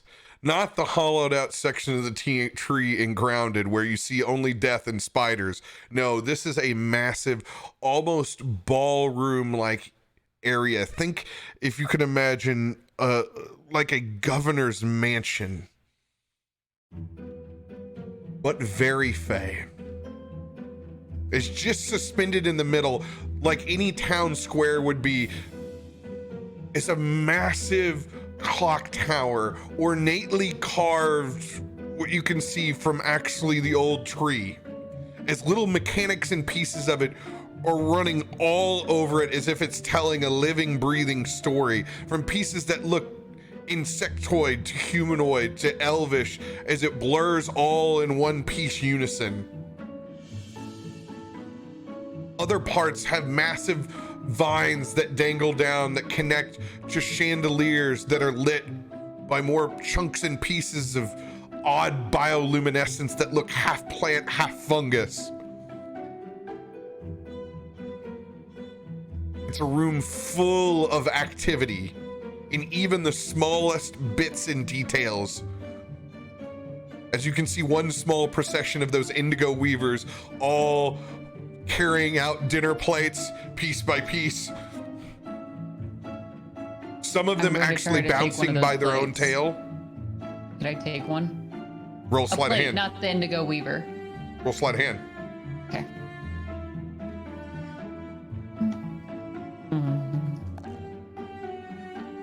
Mine will be 23. 23. The 18 on theirs. As soon as you go to take it, it tries to pull, instinctually just try to like kind of get out of your way. It takes 4 or 5 steps before it realizes it no longer has a plate. As it kind of looks left and right, it just keeps going in the procession, holding as if it still had the plate. Roll a d20 so I can see what's underneath it. Please be good. Please be good. A 7. 7. So you open this bad boy up, and it's party rye. It's literally little pieces of rye bread with a very, very fine ground sausage and cheese baked onto the top. You've swiped one of the hors d'oeuvres. Okay, I'll happily take that. Deal.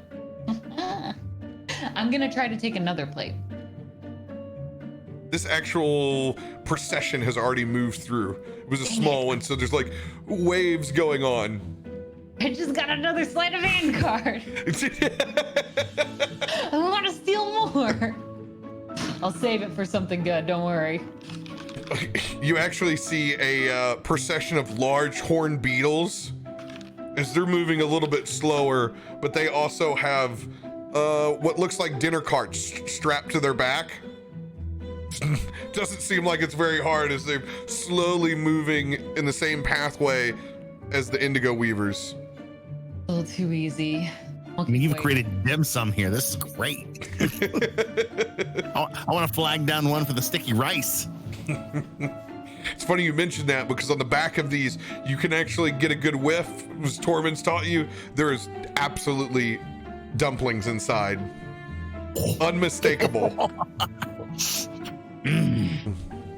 Oh yeah. Oh yeah. Can I get some of that right there? That I can smell what it is right there. How do I get that over here on my plate? Good to see. Cheekios! Good to see you are embracing the Fae and taking what you want. There will be plenty, but I've had it. They good? What do you think? No. This time you see massive amounts of dinner rolls, one in each talon, as some exotic birds fly through, very similar to like a half parrot, half bird of paradise. Long tail feathers again, but this time a little bit more ample wings to convey these massive, what looks like the old Southwestern restaurants of the mid-90s, just flower pots full of fresh baked bread.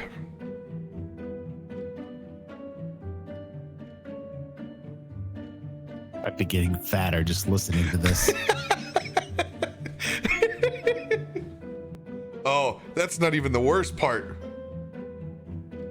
Slow procession of sloths making their way between vines, lower than the birds, but not anywhere near the bottom. You can see these massive packs. One will have a huge tub, and the other, it looks like they have a churn. As Cheekios looks up, oh, Histor, this is my favorite. Sloth churned butter. Could take weeks for them to get done. All right, if I remember, take butter like that, slow churn it. What did Torment say? Lots of crystals. Really, really rich. Almost, God, almost like a granular texture, but smooth at the same time, right? In different varieties: blueberry, strawberry, honey. I need some of that honey. And is there like a, I feel so dumb asking this question. Is there like a bread they make out of corn here, like a cornmeal bread? They don't have as much cornmeal as we did. It's into like fluffy, soft dinner rolls, a little bit sweet. Sorry, just give me that. That's the honey butter with that. That's I'm okay with that. As you guys make your way past these processions of food, all leading in to one of the side chambers, that clock tower begins to go off. It almost seems like there's no rhyme or reason because there are no numbers on the clock. It only has symbols. And as you guys approached, it spun and put itself on a symbol that looks like just people gathered around a table. And bells and whistles begin to go off, as if this thing is ringing 12 o'clock. You guys look in the direction. You can see a massive circular table, ornate tablecloth, very comfy style room where the ceilings have been brought down. Mud, I can describe it as it feels like that little Korean place that we went to in LA where everything is just a bit more quaint and cozy on the inside and secluded in a piece of this hollow. Wearing a fine top hat and wart-covered brown skin, wearing no pants, but a half tuxedo with tails down. A large toad takes its hat off and gives a bow to the rest of the group. It is about time that you've made your way back home, Dr. Ruby. We have much to discuss. He turns around. I told you. It's so good to see you again. I'm glad to be back. I missed you. I told them all about this place and how much we needed to come back. but it just got really busy. You understand how it gets. All the pomp and circumstance can be quite exhausting. Let's take that off of our minds, Dr. Ruby. Exactly, Dr. Totemus. Exactly. Over to she got her doctorate from a toad. No, he just Talk- recognizes my title. I'm asking Histor on this one. Hey, easy. I mean, this guy's got some of the best ragweed you've ever smoked. Does he have the? He can just make someone a doctor. Is that how this works? I mean, it's the thing. How does this face shit work? So, not that I'm an expert, since I've been hanging out with Cheekios as long as I have been. You've been dead for most of the time, but you take reality and you turn it upside down, and everything you ever understood, flush it down the toilet, and just kind of fucking go with it. That's the FEY. No. So how's the food? I will shit you not, Valas. This is probably the second best mead I've had since I drank with the mead master at Gangcaster. And that was just on me thinking about it. I guess we'll have to give it a shot then. So I'm not calling their doctor. You'll call her doctor. Because if you offend that guy, chances are all this shit goes away. You're just saying that because you want his weed. No, I'm saying that because even though I'm an old soldier, I know propriety. And you don't piss off the host. Oh, we'll do my best. Come, everyone, gather. We don't want supper to be getting hot. What are we having, by the way? I smelled it. I stole a little bit of it. I'll be honest. I have no patience. Of course you at did. all, You but had you to know that. experiment with the things that are at hand.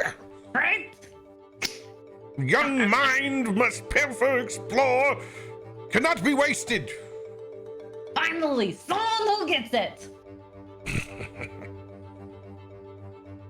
As you look out, there is already oysters any way that you can come up with them.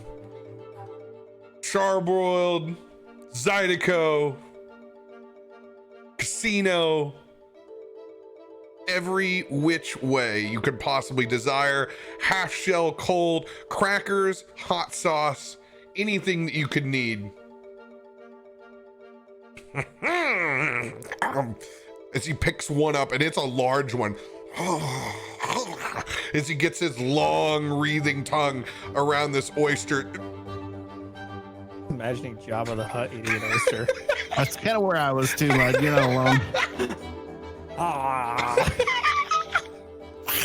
Just tonguing an oyster. It's a good visual. It's this image of Dr. Totemus and his monocle that is up as well and top hat back on, Jabba hunting this oyster. I'm gonna let you guys all refill your beverage for this dinner. It's got a centaur in a bikini top behind him chained up. Please? I don't know. Okay. Yeah, be right back. Yep.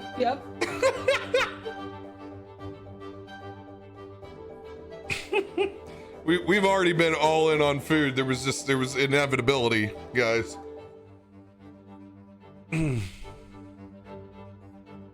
Welcome back to the FEY, everyone.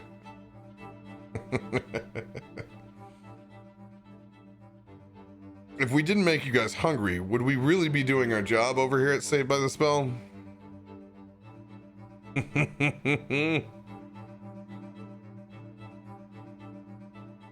Oh, you've been fed dinner and a super strong drink, legit? Oh my god. I want to know what this super strong drink is, man.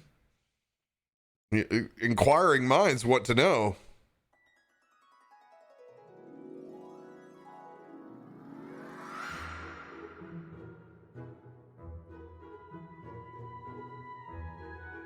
Please post that clip in the Discord for me. That would be fantastic.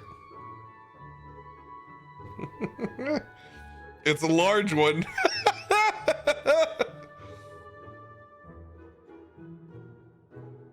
All right, I'm opening that up over in a side tab for later. Namesake took care of you. Beautiful. Yeah, this is going to be a two Voodoo Ranger kind of dinner. Is legit hanging around drinking AMFs and just talking about the good old days. Oh, God, I punched my mic. Don't punch your mic, please. All right, I'm going to go grab my beverage. Do it. I got chat. You're mine, you sons of bitches. I'm about to give you the old Histor Faust. But did it have to be an emotional wreck? Oh, come on. Love you, bro.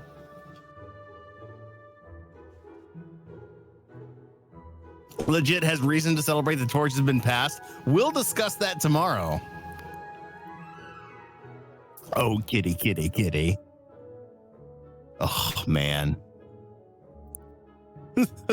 I can't believe after everything, we're actually having a dinner party in the FEY right now.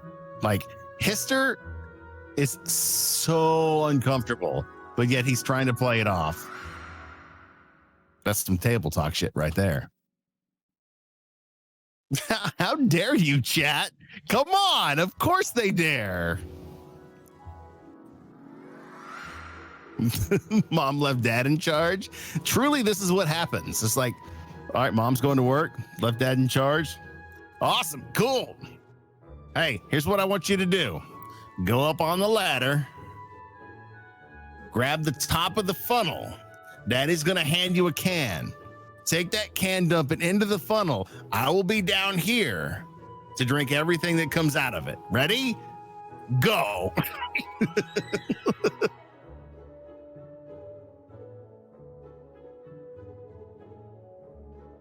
Needs to be more mead. It was one of those things where I had mead on my mind tonight for some reason. And I thought, man, this would be a great way to just tie that in.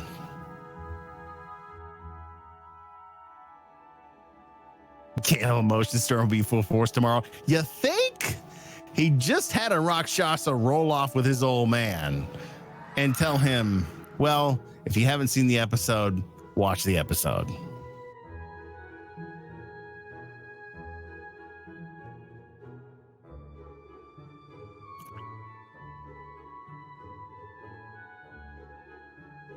Really? I love that Caustic is wearing the monkey shirt. It's so good. So she gets her headphones in. Rough cut. It's like 5 at this point. All right. So, Caustic, tell me, the shirt you're rocking right now, the monkey shirt. Mm-hmm. Where can we find that shirt? Shopbadguys.com. Look at Kiki with her D20s. I actually really like the font too. Font is awesome. Right? Very cute. It's very cute. I really like it. I honestly have like 4 things in my cart, but I got a 2-thing budget. It's like I got to get one Caustic thing, I got to get one Mudcat thing, but I keep switching it out. Eventually, at some point before my next payday, I will decide on what 2 things I want and actually hit the order button. But until then, it's a back and forth of, oh, do I want that? I mean, now I want the gator, but I also want the Kiki shirt. I want the blood and gold, but I also want the baseball tee. Do I want the hat? But I can't decide. Like I said, I've set myself. I got a 2 limit order. The colors on the blood and gold shirt are really cool in person. Like the red on it is really vibrant. It looks really cool. They're no matter which one they get, they're all really, really soft. I've been really impressed with the quality. Well, I need a definitely need that Fortuna because mug my is what nipples I chafe need. easily. Oh yeah, this will be great for your nipples. Be great on your nipples. Very nipple friendly. Is that what you leave as a review? Very nipple friendly. Yes, this cotton is very soft. It's very nipple friendly. Hey, that's important to know. There's Fortuna. She's so adorable. She really is. Your little cricket killer. My God, it was brutal. I was working and I went by the bathroom and I saw her laying on the bed. I just looked at her and I went, "Are you fucking kidding me right now?" And had to take a picture of her. She just looked at me like, "Oh, Daddy, I'm so comfortable. Come snuggle with me." It's like, no, I can't take a nap right now. You can't deny a cat. No. I was gonna ask, is it your kid or your cat? My kids, I can just tell to go to hell and do some of their schoolwork. The cat is just like, "Oh, I can do whatever you need." Thanks, Animals Dad. are innocent. You guys haven't met enough farm cats. I was gonna say, my little teenage cat is not innocent. She might have had 6 kittens, but she's not innocent. She's already been on one MTV reality show. Exactly. That's how she wound up at my house. Now she lives the All in Hallmark the life. street.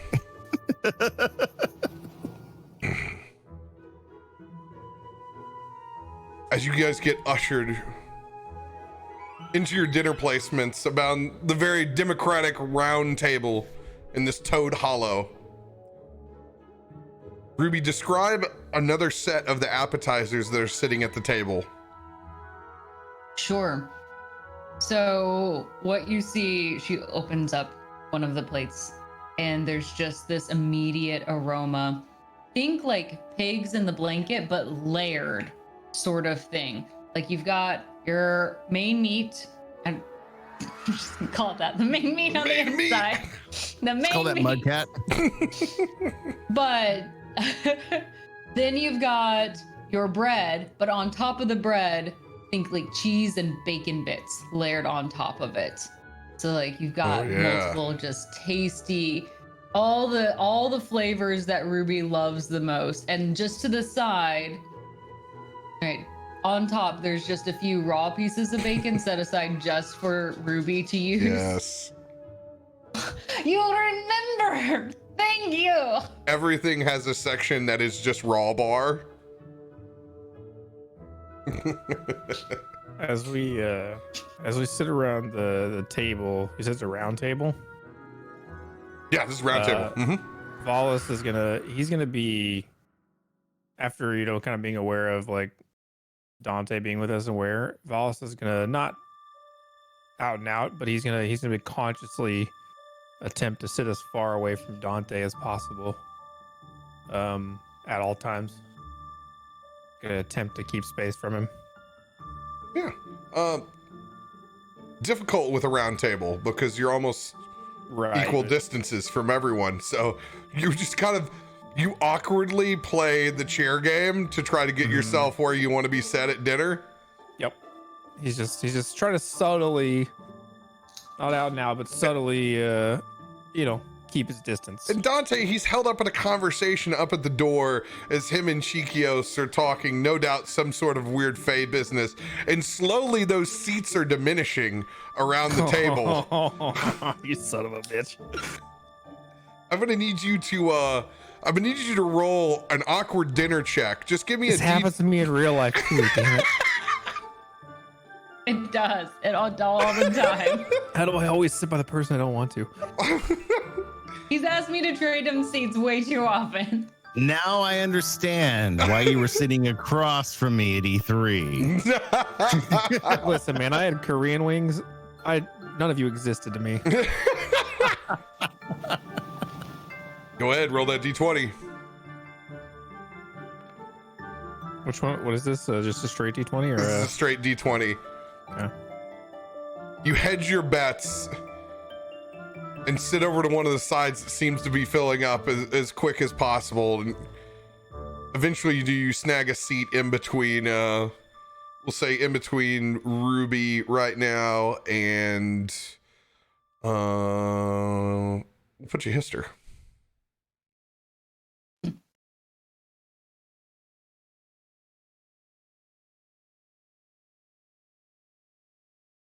Ruby's stuffing her face. You want one? I think I'll see what else there is on the menu. Good, because then I don't have to share. I'm gonna look around and see what's on the table to eat. As you guys are in this comfy kind of toad hollow, you can see up what looks like lowering furniture from the rafters. Comes down. It is a large, like standing bar height table. As you can see, there's about 17 indigo weavers that are making this thing possible as it's craned like down. As you can see the arrangements being set for Harshnag to be comfortable inside of the main hollow. I appreciate the accommodations, Doctor. Yes, we haven't had giants here for quite some time. It's good to have you here. And as I've said before, we have made arrangements now in the back that they will double portions for you. There will be no empty stomachs tonight. Bingo. That's good because I know Harshnag's been looking forward to going to the Fae for a long time. This is a first visit for him. Long time listener, first time caller, Histor. Oh, speaking of Fae virgins, she's gonna pat Valas on the back. This one right here. So, what do you think of all the excitement, the pomp, the circumstance, the wilderness? A great adventure. Well, I'm used to the sea, so this is quite a change. Indeed. A lot of land here. Oh, our bodies of water aren't nearly as massive and majestic as the ones you have no doubt sailed. It doesn't make them any less important or intricate in what they can accomplish. So far, the wine's been good. So That's what they all say. That's the first thing they ever say. My God, it's because back on the material plane, it's just not acceptable for a 2-martini lunch anymore, and I say it should be 4 instead of 2. Else you're supposed to get any work done. 4-martini lunch. How do you get any work done? How do you not take a nap? You substitute the olives for flies. Just the right amount of protein to kick you back in action and get that brain functioning for the next project. I would try that. Next Can I level. switch the flies out for bacon? You take the olives and you stuff them with grubs. Still Sneaky. garlic grub. And for you, So- you could probably stuff, if they're the Fey olives, you can take whole Cornish game hens and stuff them right in there. Now you're talking about language. Garlic, Cornish game hen stuffed olive, 4-martini lunch. And you lather them up in blue cheese. That's officer's talk there, sir. Officers, something I know little about, but I do know. Not Well, if you ever experience want in a the life. hierarchy of shit on the battlefield, Dr. Totemus, I will tell you all about it over a smoke or two. Indeed, There it I can is. see what has been on your mind. Cheekios gave me a taste and haven't thought of much since. It's good that he's sharing. What? But why, Dr. Totemus, why would I not share your gifts and spread your great inspirations to all of the material plane? Really? Indeed, you have increased business significantly. Because it's almost like a flashback to being in the north.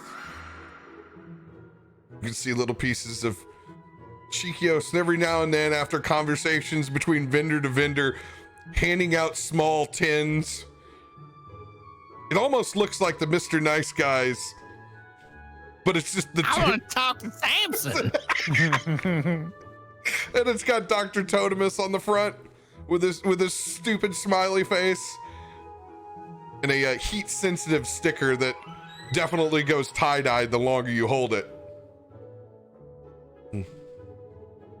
Good. I will be expecting to pick up my commission then, since I am back home. Yes. There'll be plenty of pipeweed to be had. And I did get your message. I understand that this is begrudgingly a business trip. Whenever you get around to that. And we do have a guest coming. And you know those gloamers, they show up fashionably late. With them, do I have to be extra fancy or anything, like curtsy? It is an emissary, so we will get up when they arrive and give them the respects.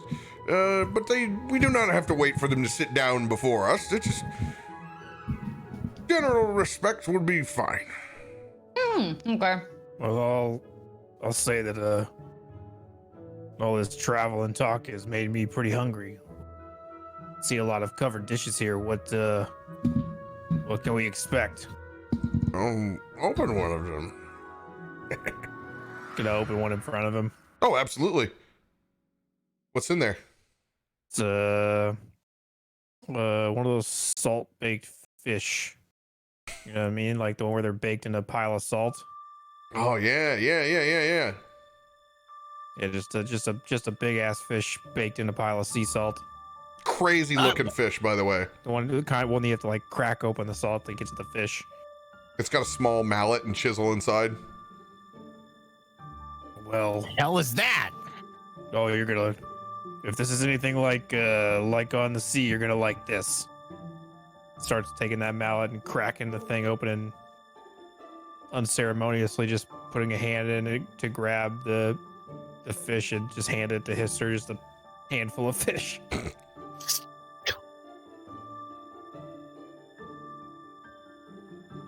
You weren't supposed to eat the scales.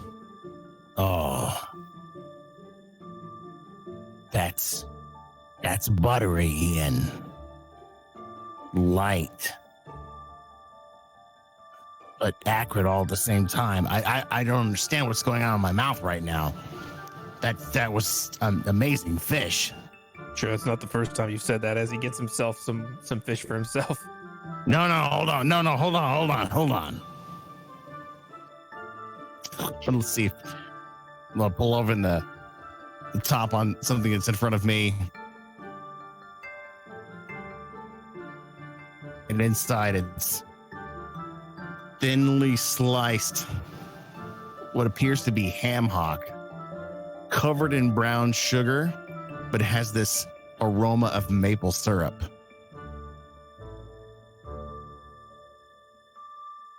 This is almost impossible.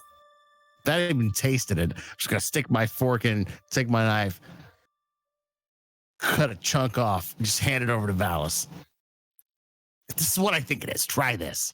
Just gonna Right now. lean over and eat it off the knife. It's You haven't had ham. that's really good. You haven't had ham that good since Magdrin. It's really good. The outside, what's on the outside? It's sweet. It's like a sugary crust. Some molasses sugar as Histor stabs the fork and takes another cut off of it and just That's not all sugar. As Dr. Totemus gets up, he goes over to one of those large bumblebees over in the corner. And he gives it a little squeeze. It's bug guts. I don't care right now. That's amazing. He proceeds to go make cocktails with it. He makes some honey old fashions. Oh, stop. It wouldn't be dinner without the start of a cocktail, would it?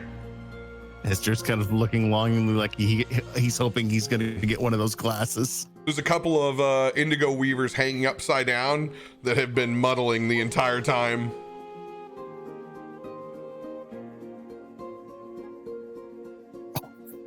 You know, The fish is good, and that ham's good, but he's like just talking to Histor on the side. Just wonder if there's any boiled crab here.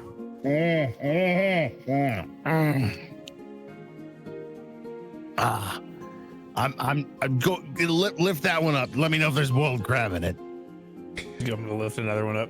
And it's not crab, but it is a massive crab-colored cricket.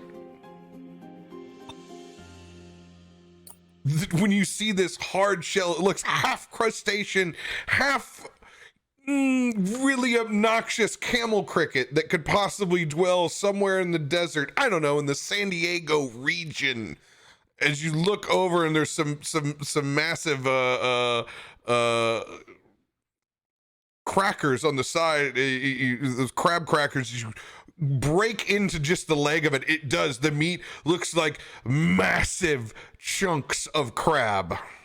Is it got like corn and stuff around? Oh yeah, it's got a full seafood dinner.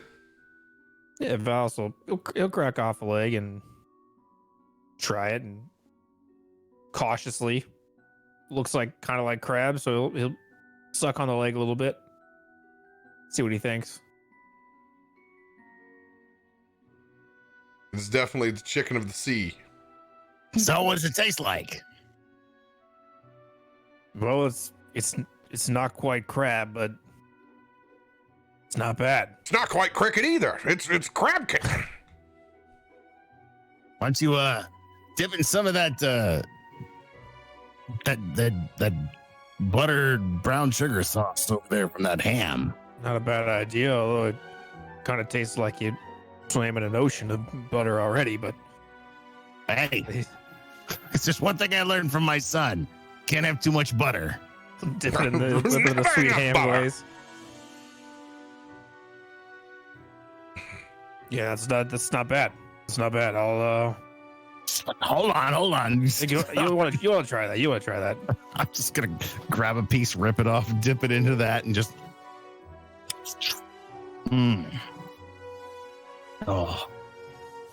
Oh my God. The next course comes out, and it looks like upside down portobello mushrooms that have been hollowed into bowls. That literally, it's like having your own giant stuffed mushroom with goat cheese and chives, and packed with little chunks of prosciutto. These are my favorites. Hollow caps. Bring them over here. I would like at least 3. This is the first decent meal I've had since I've gotten my taste buds back. You lost your taste buds. Cool. Oh yeah, you don't even. I was dead for how long was I dead for? Long time. Yeah, long time. Borderline a life not worth living. I could still eat, but it just wasn't the same. Oh, what is that? As you can hear the clock going off again in the center. As the opposite of bright light, almost an eerie tinge of the darkness spell, just a little bit, as if all the lights have flickered and lowered slightly. Valas will be aware of that as his eyes feel a little bit more comfortable in dimmer lighting. Telltale signs of guest is here. Our new friend, right? Indeed. Who is this guest? Some sort of diplomat? Do we get to call them by their first name? Yes, you will get to call them by their first name. Are they also a doctor? It seems that everyone's a doctor here. There are only 2 doctors. I'm not a doctor. Not a doctor either. I don't actually know the name. I just know it's emissary from the Gloaming Court, so I will be meeting them for the first time as well. Cheekios, what's the fastest way to piss off someone from the Gloaming Court? Oh, great. This is a good question. I would not insult any creatures of the night, or possibly compare them to the other court. I think I will keep that name in my own pocket. Just in my own. No comparisons and no pissing off creatures of the night. I just want to make sure. I got a tendency to be blunt sometimes, that I know Valas is not far behind. I also just say dumb stuff. As I nudge Valas, who's sitting next to me.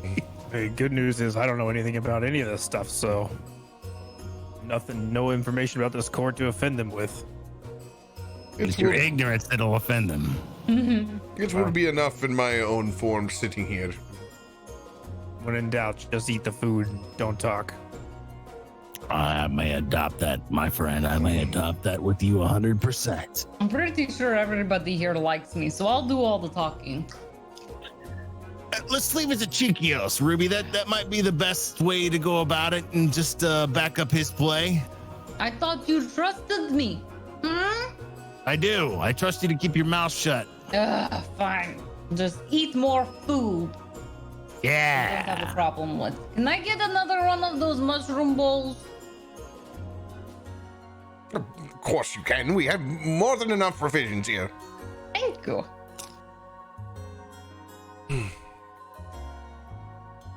As you see this ever presence of darkness in dimming, you begin to see the My Chemical Romance version of an autumn-like FEY of purples and blacks, high guy liner on a very emote, swooshed haircut, pushed over onto one side, covering his eye, and almost a permanent patch that possibly hasn't seen the light of day in years. Tight leathers,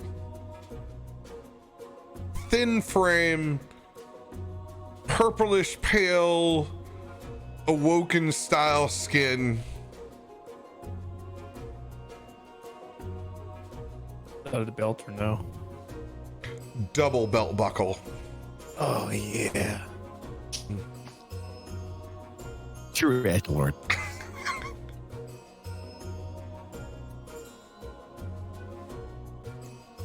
As the lights dim, as this emissary from the Gloaming Court enters the room, Dr. Totemus, with his no pants gang, gets up. Welcome! Welcome to my hollow. I am Dr. Totemus. And your name, my friend? Just kind of brushes his hair to his side. My name is Theoden.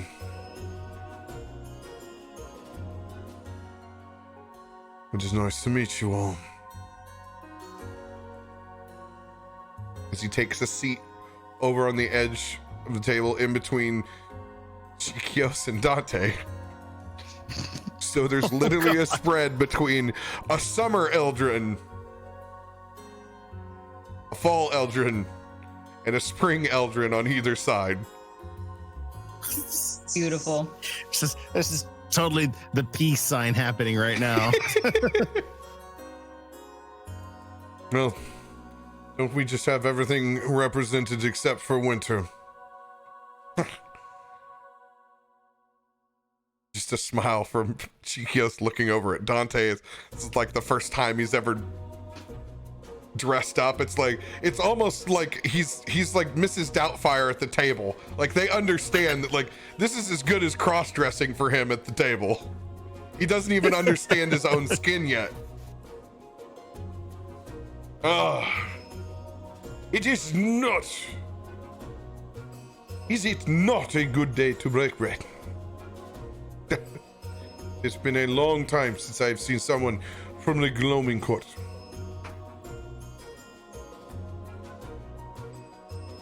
As he turns and looks with his one eye. Yes. Indeed. As he angstily grabs one of his forks in front of him and kind of daintily eats one of those raw oysters in the most ridiculously slow, poking and prodding way. It's like your teenager being upset that they're not having chicken tenders for dinner. Across the table, Ruby has hers just in her hand as she's eating away at it. To be Nice sure, comparison. Ruby, Huh? you got some of that. You got some of that horseradish over there. I need some. I need some extra horsey for my my oysters that I've got here. And she'll reach her long arm across the table just to grab it. Do you want it? She's gonna toss it to him. Valas is just leaning out of the way. Gonna grab it. Some of the horsey slipping off the edge and falling over into Valis' lap because the throw is a little too strong. It's just got As I take- goat. As I take, shut up. As I take and scrape horseradish over the top of both mine and just.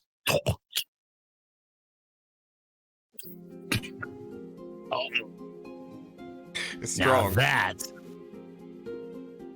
As he starts to talk, but the horseradish is choking up a little bit.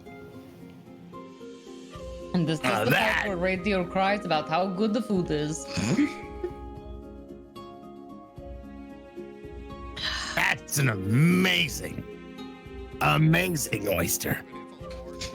Dallas, put some of that on that. Suck that down. Tell me that's not the best thing you've ever had.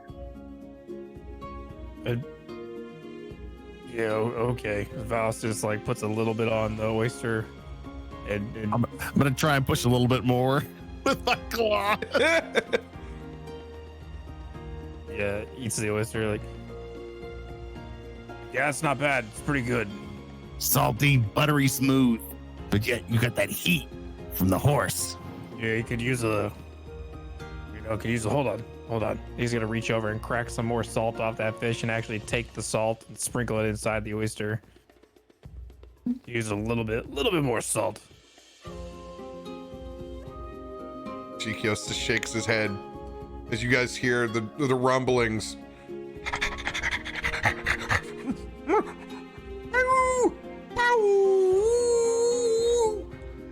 As one of those dog snails with actual legs this time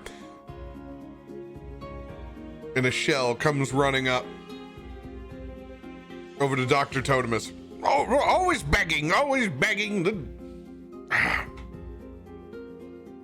It's just a puppy.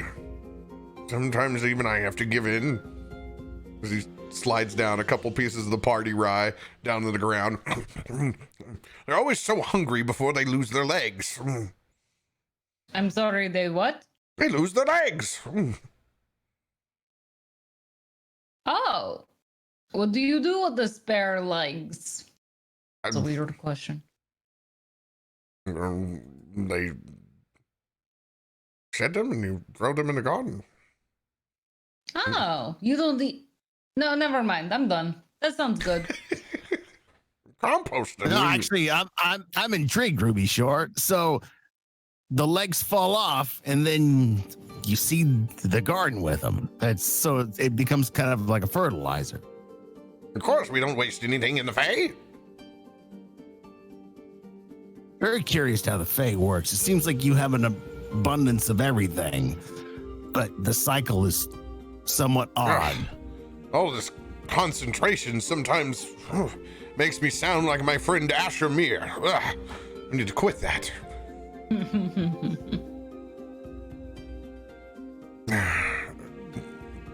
This Cheekios has probably told you several times over the Fae is different than the material plane. What is up is down, and what is down is up. And what are legs but things to eat? I mean, put in gardens.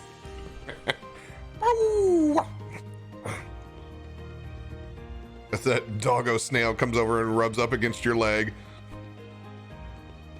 And instead of getting cold nosed, you get cold antennaed. Ew. Seems like it liked you. Go on, pet it. Me? It. Oh, little Timothy is not going to bite. Can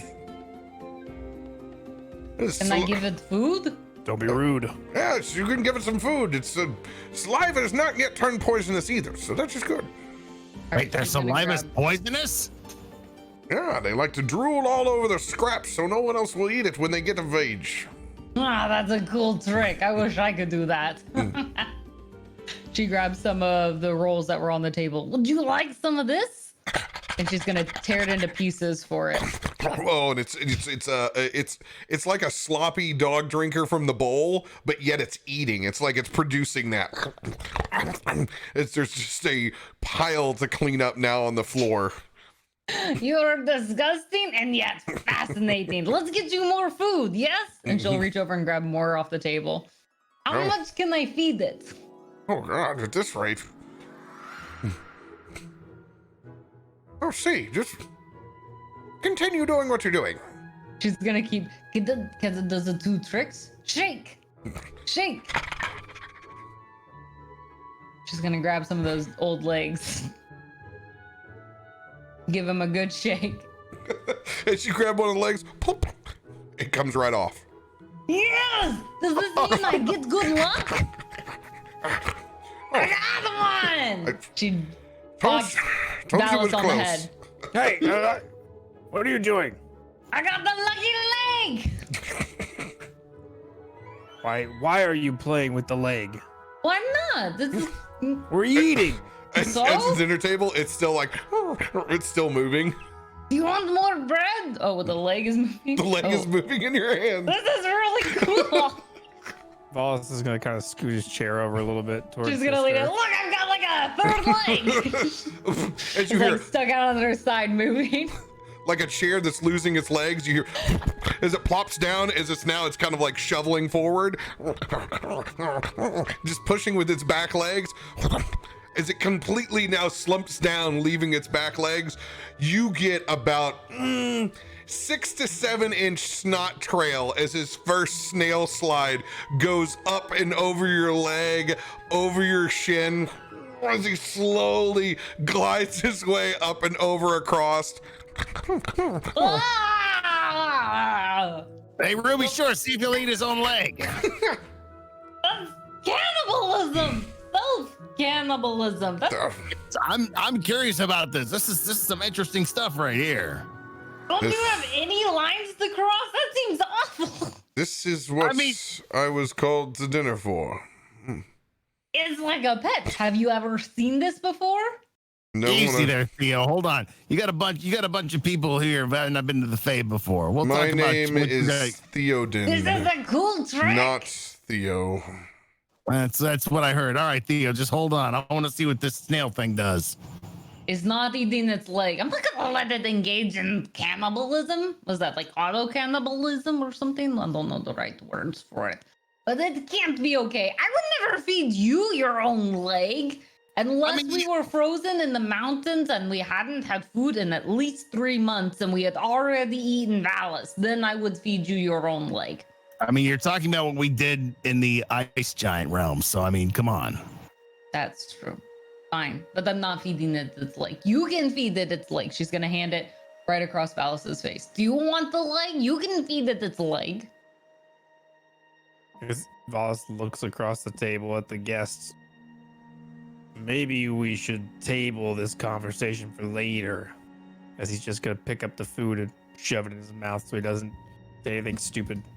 Fine. We'll At this table point- it. And she takes the leg and puts it on the table. I'm going to realize that I've been a right git. I'm going to take that leg and chuck it behind me. Just look over and you can just see cross-armed, very perturbed emissary of the court.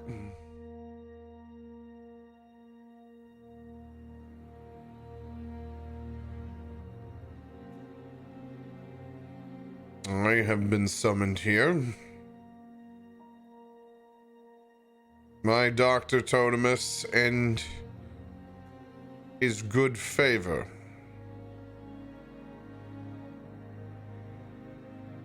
I will make this brief and let you get back to your food.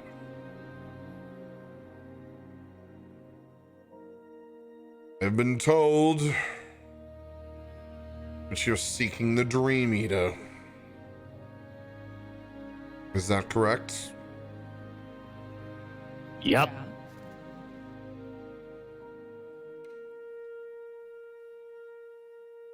He is indeed in our territory for the time being.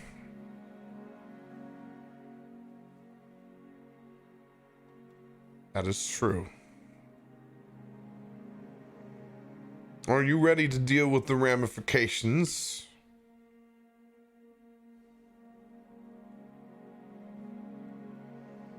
Depends on what the ramifications are. Hate to cause any undue grief to our friend Dr. Totemus or Cheekios. Oh, it's much more than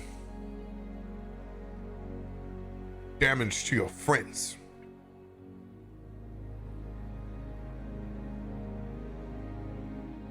This thing is cyclical. It comes in seasons. It occupies different territories of the Fae at different times of the year, manifesting in different ways. It is both the keeper of memories and the destroyer.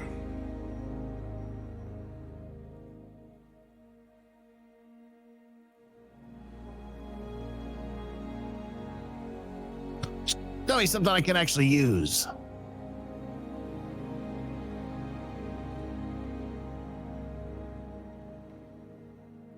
Oh no, shoot.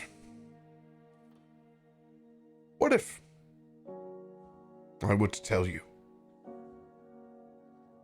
that during your encounter, there's the possibility of not just you losing your own memories and dreams, but what if your entire legacy was consumed? The thoughts and memories of people that know you. Theoden, talking to one who has had his eldest son alienated, working with Yancy Ben, next in line to inherit, murdered and sent to the city of Dis, the city of Brass. Two youngers who barely know their father.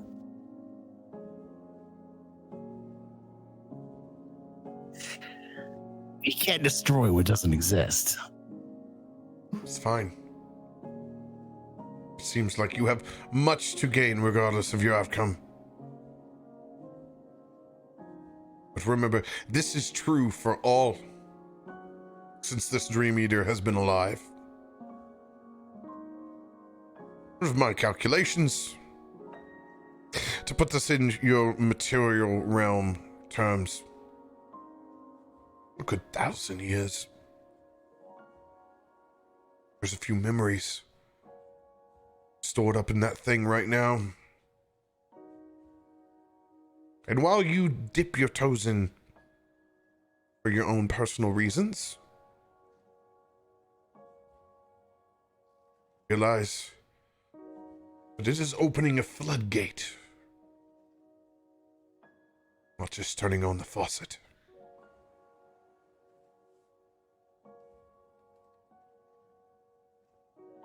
And if you were to do so, this will be done inside of our territory.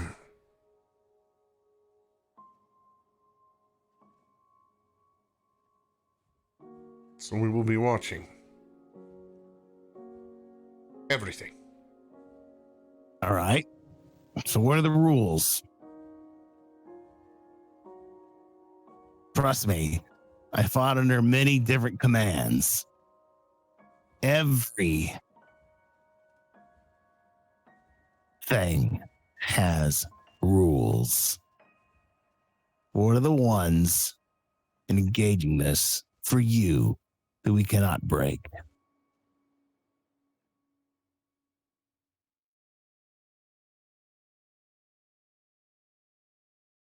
Good question.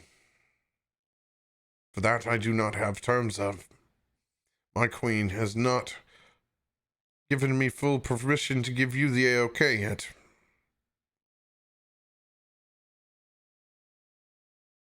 Simply my responsibility to gauge your interest.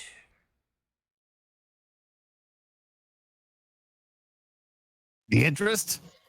It's total decimation.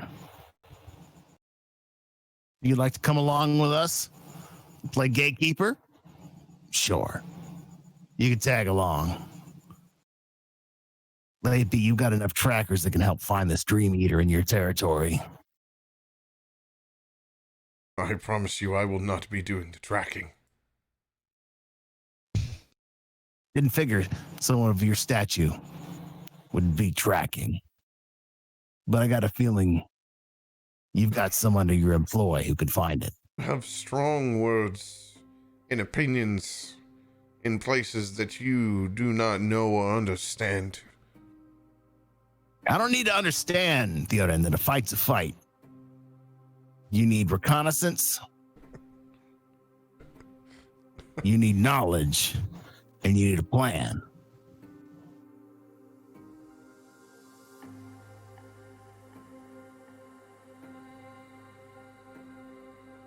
Fine.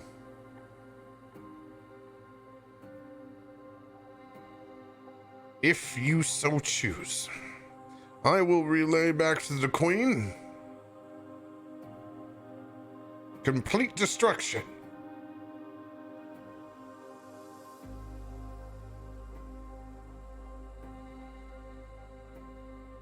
All right. But let's play this out. You let this thing live in your territory season to season. We don't let it live. It exists freely on its own. This is the FEY. Obviously. But if you wanted to take something from it, you could. That's the only reason anything freely exists, doesn't it? It operates in almost ignorant bliss that it has the advantage on you. There's something that you want, isn't there? Or there's something your queen wants. That will be for her to decide. Well, my friend, I will use that term, friend. Let her decide. Let us break bread together. If we offend, my apologies. Foreigners outside your land who don't know your customs. Take it so much as that for the material plane. Let us drink. Let us eat. Beyond what happens, it's your queen decide. I have no doubt that she will come back with terms for you.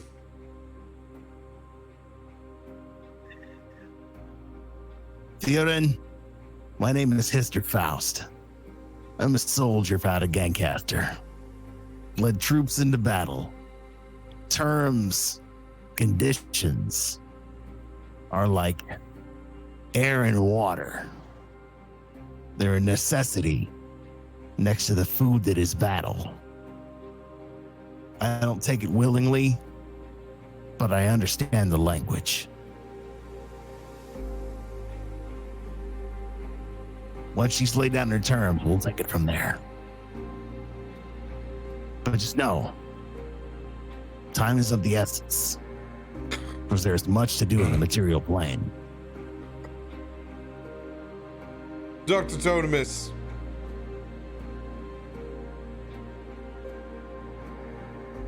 I will leave the provisions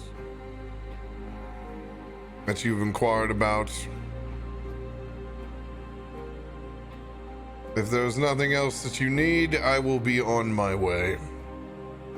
Thank you for dinner. Enjoy your time. Hiss. As he gets himself up from his table, lays his napkin across.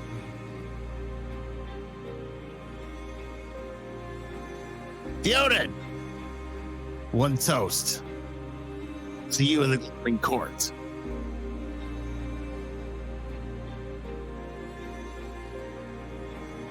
Peace and prosperity. Roll a persuasion check with disadvantage. What is my persuasion? Oh, okay. Here's the first one. Dirty 20. Second one is an 18. So 18. As he turns back and he looks at you, gives a long, hard stare with his one eye.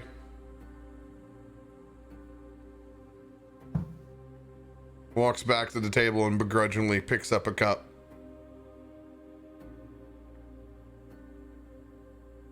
Welcome to the Fae.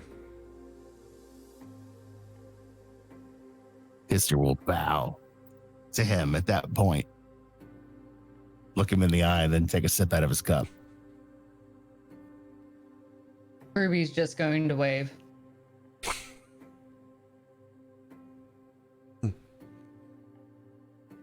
As it's just that awkward silence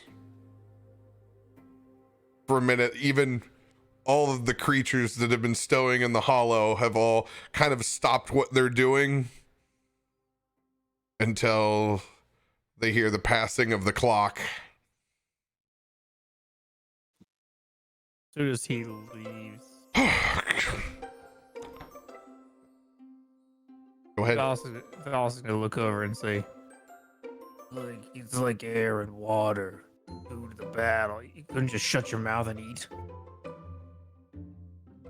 You had to say something." We're here for a reason, Valas.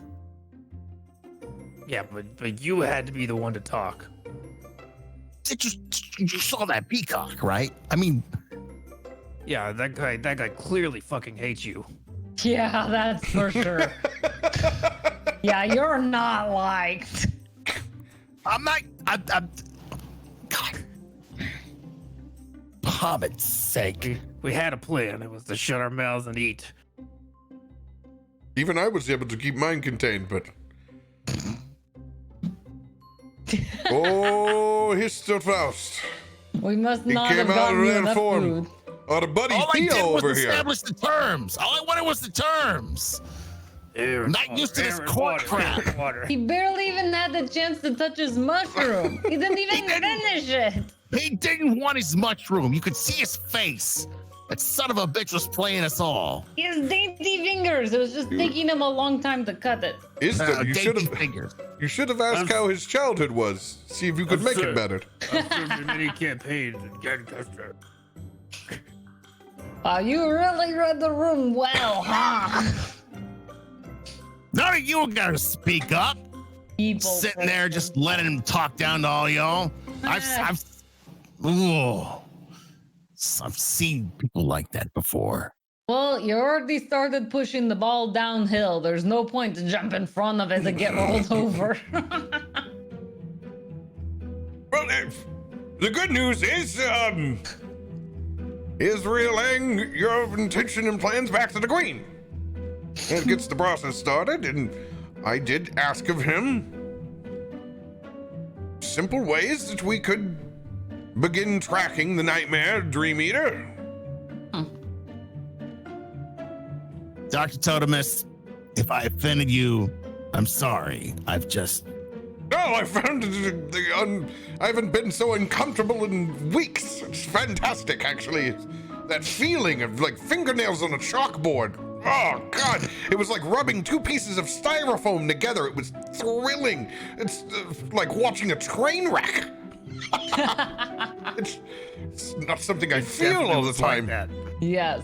It's so much fun to watch when you're not the one in it. The food of battle. You'll come up with something better next time. Like banishing a cloud to the deep below, you son of a bitch. Keep it up, I'll banish you to the deep below. Please. You know what? Banish me and tell Theo that you did so. Maybe it might actually gain you some favor with the Gloaming Court. Way to go in building rapport by giving him a nickname from the beginning. Getting his name wrong. Hey, Theo, that's not my name. Thought I might be endearing by shortening his name. When you got his name wrong. Cheekios snorts in real life. That's canon. And then you just kind of, that's what I heard. As if he had said his own name wrong. You totally blamed him. You handled it as best any of us could. They are sticks in the mud. It was already awkward enough to have them sit in between us and have to share a table. I probably would have taken a knife to his throat, so you handled it better than me. That's kind of what I was worried about. Well, it would have been one option. War with the Gloaming Court is not what we're looking at. Maybe that's how they communicate, with knives. Maybe if they think that I'm a moron, they'll at least give us some sympathy. Well, Jesus. In the FEY, you are kind of a moron. But don't worry. It's, most of us are kind of morons here at this table. It's all right. You're kind of a moron. Bahamut's name. I will accept that from you, my friend. Histor, that kind of a moron. You can put that on your title. If not, do me a favor, chisel it into my tombstone. Histor Faust, kind of a moron. I will promise to do that. I got that. Don't I got worry. that Thank covered. you. On my Thank you, Ruby. tombstone on the material plane, I'm sure that you could put kind of a dumbass on mine too. No, you saved my life too many times. Oh, don't get so serious on us now like those from the Gloaming Court. They are all sorry, I'm still- bark. Don't worry. Still It got is our mission fine. on the mind. I will put it in layman's you terms. need on your mind. They are concerned with the memories that you will let out because they have to deal with it. It's on their turf. It's much easier on my side of the bin, but also even more complicated. The way these memories will be, if we are successful, not only will the memories that we wish to seek would be free, but thousands of memories. Great. So basically, I've just promised the queen to set loose a bunch of memories that she probably doesn't want floating out there. Well, no we're doubt all more doomed work. to die. It's more work, but it's not like they're not going to try to stop us. They're not going to go near that thing.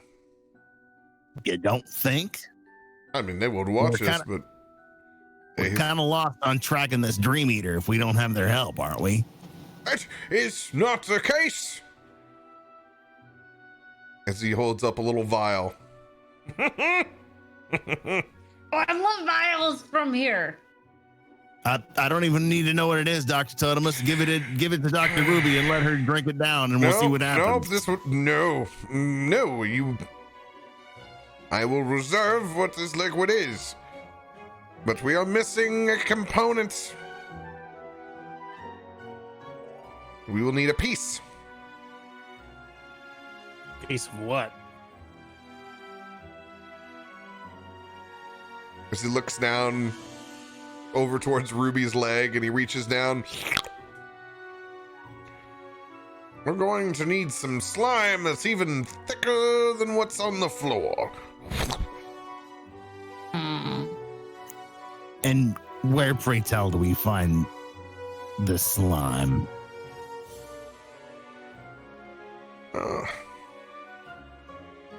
Not far into the edges of Gloaming Court's territory. This slug slime. In particular, this variety that takes hold and controls much of the rot inside the Gloaming Court.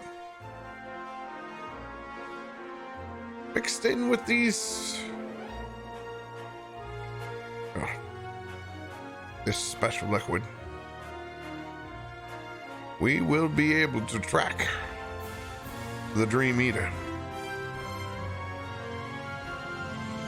An unmistakable scent these doggo snails can use to hone in on its trail.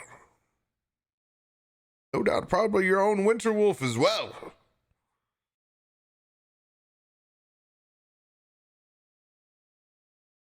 Cool. Me guess. Without the Gloaming Court's blessing, this is a tumultuous journey fraught with stealth, and if we get caught, pain of death. No, actually. No, not at all. You're not very good tonight, are you? Apparently, I'm shooting blanks. It's... remember what I said, what is down is up and what is up is down. You're so concerned about territorial things. You're in the FEY, and while it's understandably under the Gloaming Court, it doesn't mean you can't walk there. It's not like a public park that you can't walk in. Who would want like a private park? It's, like a... put it in terms, golf courses, weird constructions you keep sectioned off for your own people. It's so strange. No, you go as you please. Queen just wants to know your intentions of releasing so much energy into her court. You know that dreams never truly die. Oh, I didn't know that. Did you guys know that? I didn't know that. Oh, I look like a dream expert. there's a lot of Yes? ideas and pent-up energy.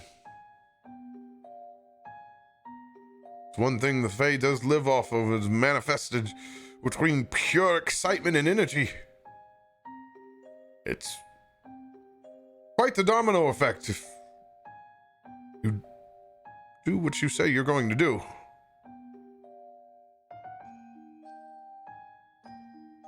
And speaking of that, I've actually procured a few things. And it would be rude of me if I didn't give one of our guests his first time a Fae virgin. Ooh.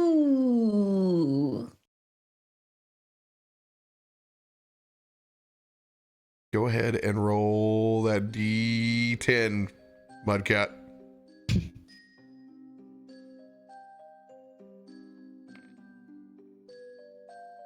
Oh.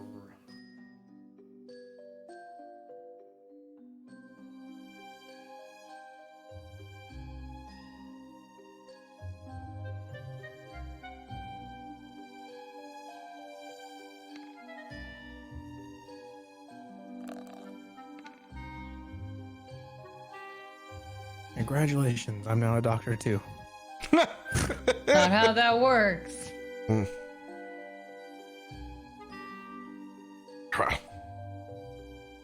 first we need to get you striding around in style. As he pulls up a ornate box, opening it and positioning over to you.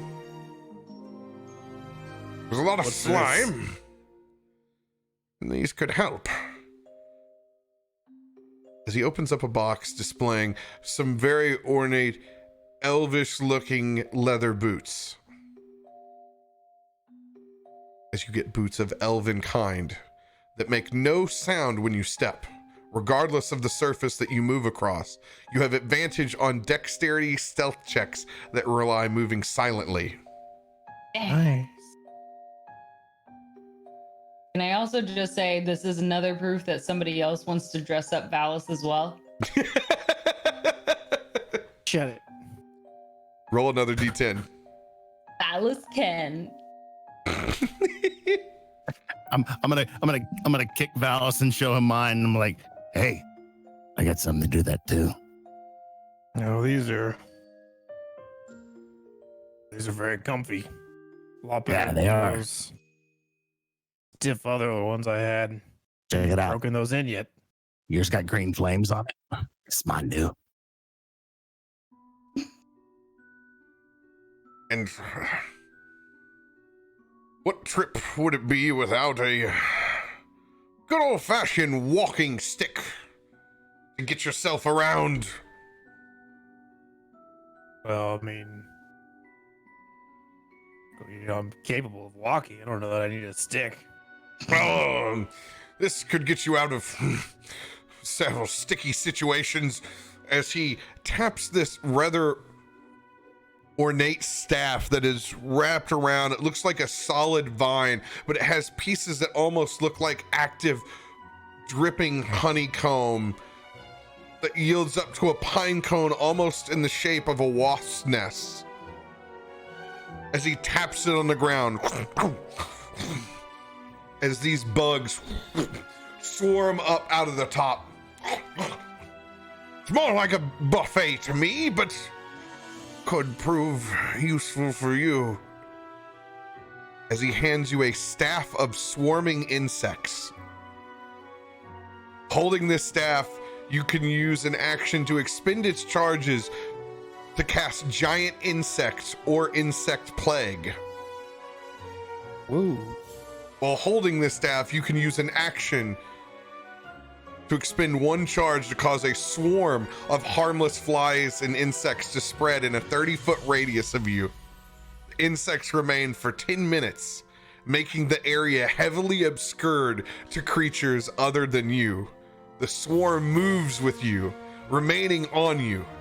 A wind of at least 10 miles per hour disperses the swarm and its effects. I need you to roll a 1d6.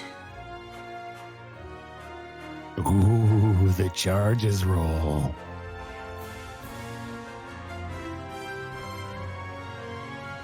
It has 9 charges. Nice job. Dang. That's pretty nice. Now, the charges cost 5 and 4 on it, so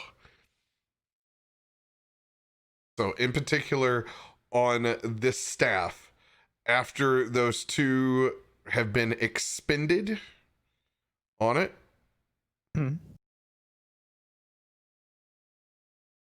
it does not gain its charges back until your next level.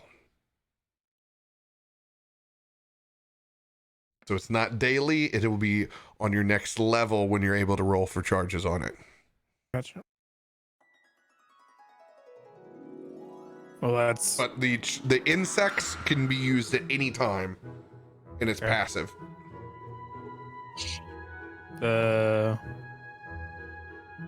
Wait, hold on. So the swarm of any insects can be used any time? The insect cloud? Yeah, the insect cloud can be used once daily. Okay, just not the giant insect and insect plague. No, the stuff that uses the charge, whenever you consume your charges, instead of it being a once daily thing, you're able to do that once per level. Gotcha. Well, this is the boots. These boots are very nice. This staff is gonna be honest with you. I don't know exactly how I'll use it, but it's interesting. That's just. I'm sure you'll find reasons in the Fae. Well, and when dealing with giant slugs, could prove useful. I'll keep it close by in case I need it. And that is what we will need. We will need buckets of slime, much more than this tiny vial. When we do this, we want to make sure that we have plenty. Are you giving us buckets that we can take with us? Because I don't know really how to transport slime. Like, I think it would fall through my hands. Also, I can only carry so much. Well, it's funny that you asked. As he produces these elvish-looking rings. They're like the size of like a small hula hoop. These will work for a temporary basis. They will get the job done. You just don't want to wait for very long. They'd have a tendency to leak. As he swings over the table and catches several bits of the feast as they just disappear. Oh, it's magical. He turns them upside down. It all collapses back down as he picks up one of the pieces of crab kit, shell and all.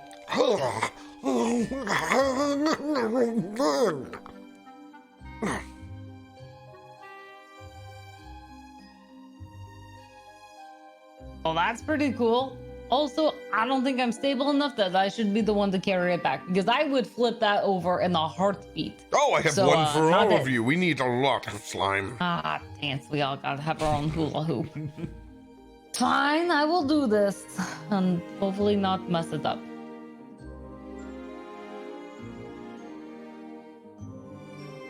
We'll see though. Okay, well that solves that part. That's not too painful.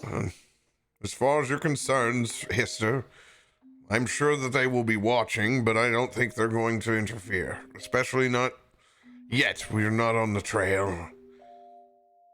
I just want to make sure that things are contained, you know? It's, Sorry, I just didn't know how much I pissed Theo off. I mean, Theo did. You're still pissing him off. It's already a gloaming place. You can understand it. If it got any gloomier, it would feel like those folks in the winter. And if it got any sunnier, oh, it wouldn't be the gloaming court anymore, would it? It'd be more like a nightclub. That you could probably use a little bit of. You see, it's... Is there a nightclub court that we can go to that Dream Eater might be in right now? Because Cheekios shakes his head. This is the one thing in the faith that we do not have time for. I spent a good portion of my life in and out of those Histor, and got it. Got truly 3 trouble. material days. 3 material days. I got it. 3 material days. If we were to meet up with my friend Cordy Feldman, it could be a long time. 3 material days, old friend. We do not have Cordy Feldman time.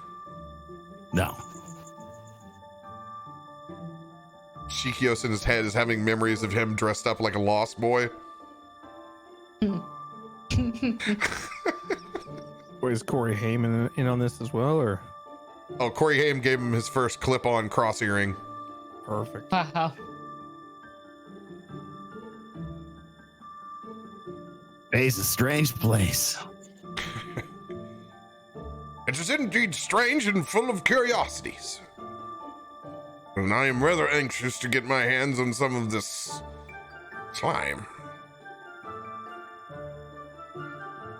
Well, we'll give it our best shot. I mean, ultimately, we can't guarantee anything, but we're going to guarantee that we'll get it. It won't be any problem for us. And do be careful. This slime is not to be touched. Do not touch it. Poisonous? Toxic? In many ways. Very corrosive material. Thoroughly corrosive material. What does it smell like? Have you ever left anything particularly rotting for weeks in the sun? And it has that smell and it doesn't even get direct sun contact. That's just how awful that thing could smell. Okay, so that's very distinct. I think I found like a dead fish on the beach one time like that. Oh, very That would astute. be similar. Very similar. Well, I think that should be okay. They don't attack much, do they? Like, are they super aggressive or pretty dumb? Like, are we going after a cow or a wolf? They are incredibly aggressive. Ah, dang it. Of They are- course they are. Incredibly aggressive. Be a cow. Don't quite understand how to equate how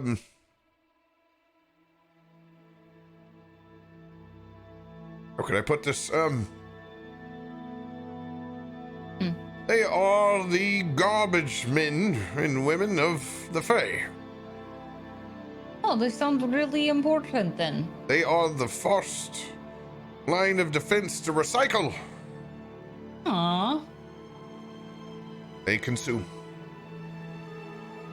Even if it is sometimes one of your best friends. Oh. Oh, I don't know how to handle this conversation. You just get attached to a lot of trees, that's all. And Yeah, that's when you meet great. and befriend trees and have long-lasting relationships, you understand that it is a cycle and eventually they will return to the earth. Yeah, you seem to be handling all of that very well. Like, look at you, doing your best. You didn't... Yeah, you're just like anyone else. You just miss certain trees. That's all. Right. Just miss certain trees. It is not the slug's fault. The slug is doing a good job. Sometimes these slugs can do too good of a job. Or impatient, yes? Ravenous. Gluttonous. That's not a great word to hear about the prey you're going after. Quite gluttonous. Oh, good. It sounds all wonderful. Gluttonous, ravenous. Okay, well, we'll just give it our best shot, right? Hopefully, we'll come back with everyone and not someone will be eaten halfway through. Sounds like we need some bait. It doesn't throw things, right? Unfortunately, you won't need any bait. Because we're the bait, aren't we? No. My friend is the bait.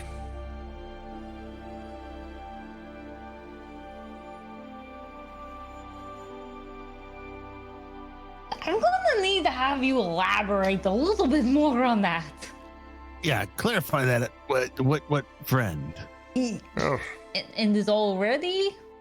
Vincent was his name. Is? Was? He was an old river birch. Most of his life on the unseelie side. Excuse me, the seelie side of the court.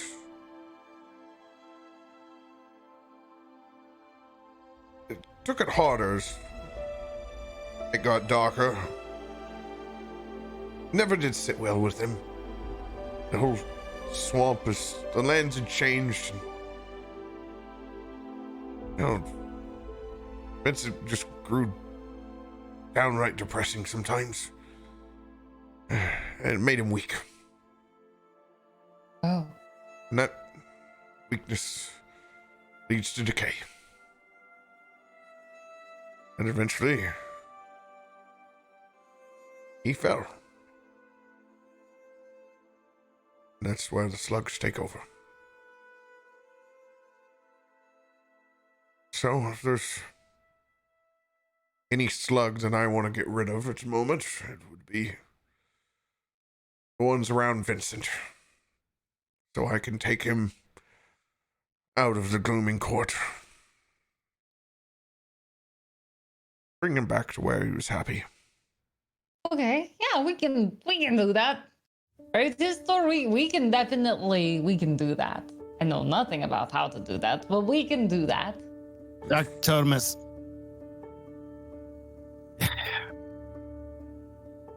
I hate asking this question. How much Vincent do you need?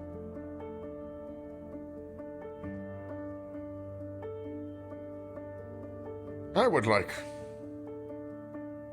the majority of Vincent. Got it. As much of Vincent as possible. But, So like but 70% is but- okay. I will take what I can get. I am not asking you to haul all of Vincent away. I have plans and areas cleared to take what is left and bring it back. Okay. Yeah. So, even if it is just a twig, Oh, I can grab a twig. I think. I would prefer more, obviously. Right. I would- As much as Vincent as possible. Okay. I just want to be clear going into this because it's going to be pretty sticky and pretty nasty. Okay. But something to Vincent. That would be. Okay. This is easy. It's like a resource gathering thing. We'll get us some slime, pick up a twig, don't set it on fire, come back, and we're good. That should be doable, I believe. I hope so. Of course. Yes.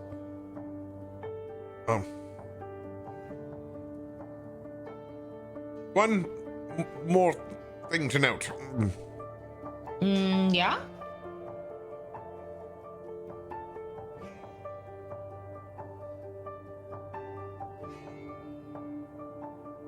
The slugs are the beginning of a process.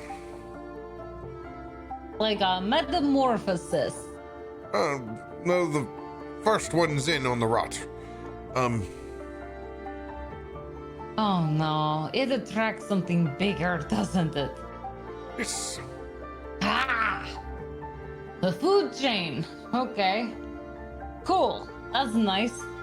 So beyond the aggressive, ravenous cease, little sluggy thingies, what else do we get to meet here? impossible to pinpoint. It's like, as a child, you've ever kicked over a log in the own material plane and you've seen the things dwelling underneath it? It could be any of those things. In Never kicked a over variety. here. Okay. We're talking like hundreds of giant murderous centipedes that want to kill us, or maybe some of these, what did you call them? Cricket lobsters. Oh, crab kits. No, that's crab kits are easy. That's the crab kits are the easy part. We could go Unless outside and there's get a a few crab million kits of right them. now. Ugh. Like, worst case scenario. Don't sugarcoat it, Dr. Totemus.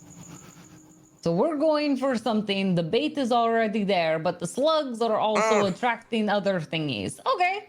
Yeah, and we'll bring back a stick and the slime, and we got it. And it's just a few things. I mean, worst case scenario, you encounter a megapod. Great. I'm not It's- even going to ask what that is, and we'll just find out on the way. To be No, honest, I want to my know. ability to retain any more information of this will probably be minimal because I have eaten a lot. What's a megapod? You would ask. It's exactly as you described when you were saying a massive ravenous centipede. Cross it with a man of war, and it's incredible fighter. It's quite competent and intelligent and does hunt. But I don't think you'll be finding that there. It's doesn't usually resort to slugs. Usually. This time it will.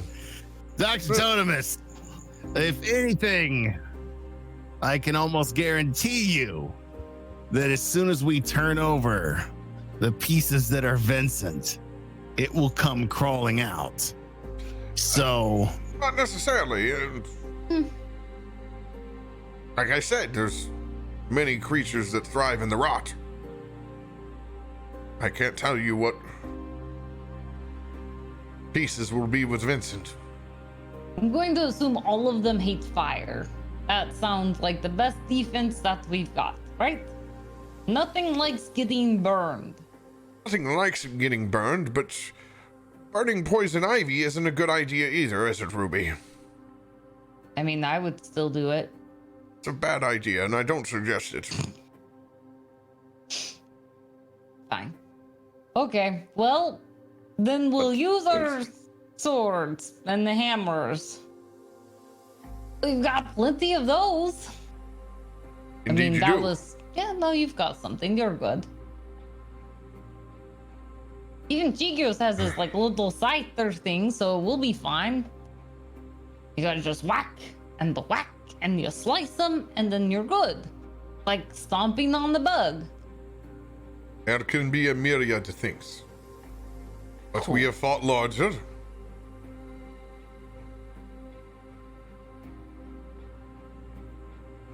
Got it. So we've got a lot of bugs that could do a lot of different things, and really we're not sure what will appear. So I think, on my end, I don't think it's going to be good to ask any more questions. And if we're concerned about time and the Fae is opening this door to us, perhaps we should take it. You're always telling me that I need to be more like my old self and just go for it, right, Histor? That's right, Ruby.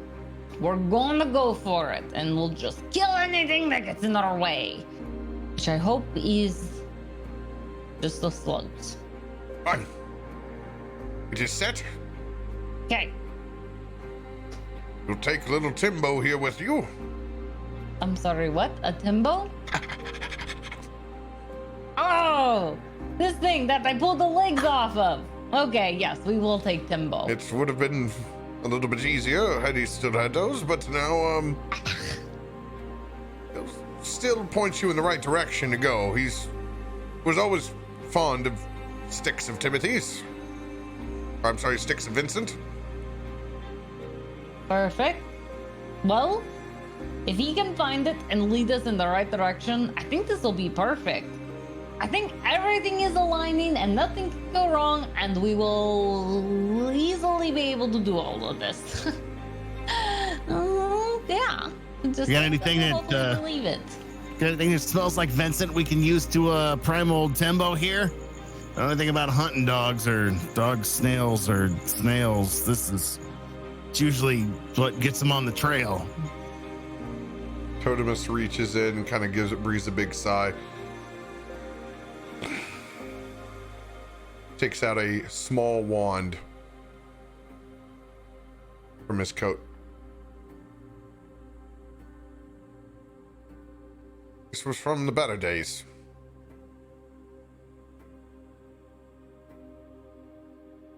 He hands and passes it off over to you. Neatly carved.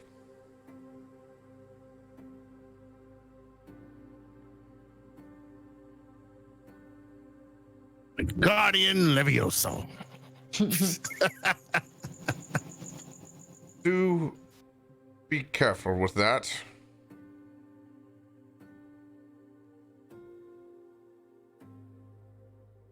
Don't know much about magic. But come here, Timbo. Come and get a sniff. Take us to where you find Vincent. Want someone to track the smell, you might want to wave that over at Loki. He's next. We're going to see. You betting, man? Never mind. I know you are. Who's going to find him first? I only ask that you be incredibly careful with that item. So I don't touch it. Got it. I'll keep it right here. We're just going to use it for the scent. Deal.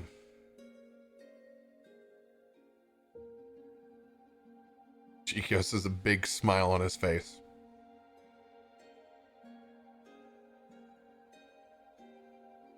Fine. Let's just go. Since we are here on the Fae, no need to sleep. Got a full belly. Got some of this delicious meat in me. I feel like I need a hunt. Oh, come here, Timbo. Come here and get a smell of this. Come here, come here, come here. Hey, Valas, bring yours over here too. Here, Timbo, take a smell. Take a smell. Smell. Oh, get that good up in your nose. I need you to find Vincent. Ready? Go, go. Find Vincent. Go get him. Get him. No eating as he takes the wand away. No, that's just the noise as he's slowly making his way outside the room. Oh, God. Have Loki come over and smell the wand as well. All right, Loki, come and get a big whiff. Right there's a down river tree right there. Yeah, you get that river birch up in your nose? Smell it. Now go find him. With multiple creatures Can I? in a set. What's that? Listen, this doesn't look that hard. These 2 dogs could do it.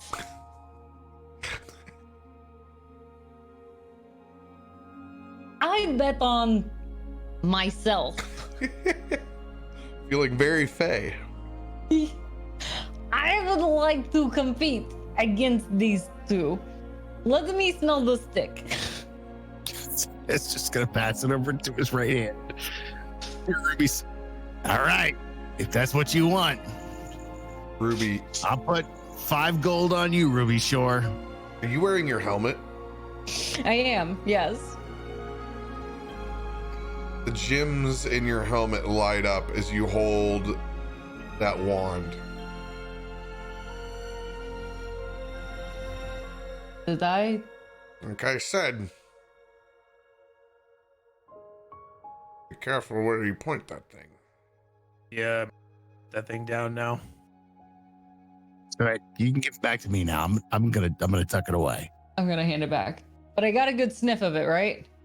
You get a good sniff of it. I'm gonna be near the whole thing of Vincent. Should I take this helmet off for a hot minute? Now keep the helmet on. I get close to him, and what if the whole thing explodes on my head? I got a feeling once I take the one away from you for a little while, that might stop glowing. I'm willing to take that chance. Wow, thanks.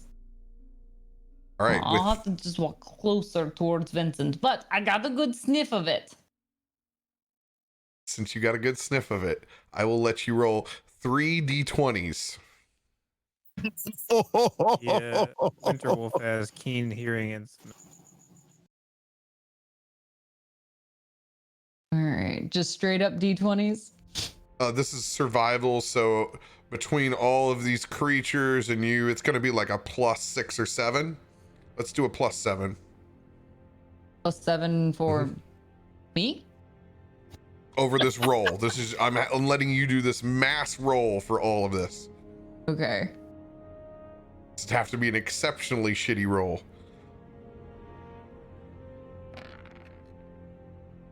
Two 16s.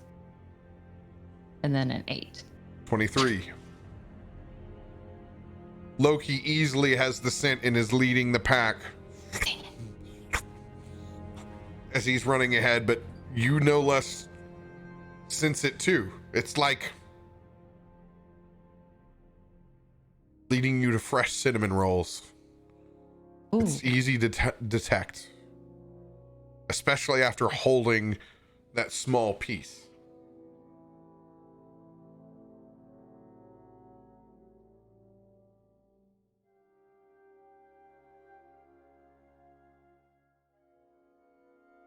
Where we headed to, boss? Are you talking to me? He's just leaning in and looking at everybody in the room. Harsnag's just been listening. All the animals, I guess.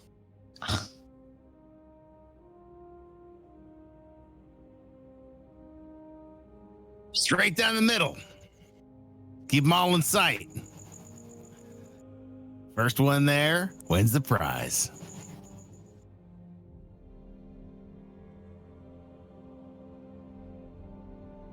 Is there anything that you guys would like to do before you leave and hit the trail? Yeah, I'm gonna climb up on Harshnag's shoulder so I can see better.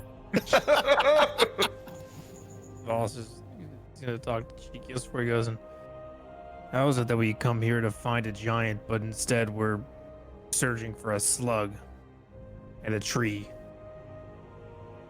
I know it will all seem strange, my friend, but everything here is strange.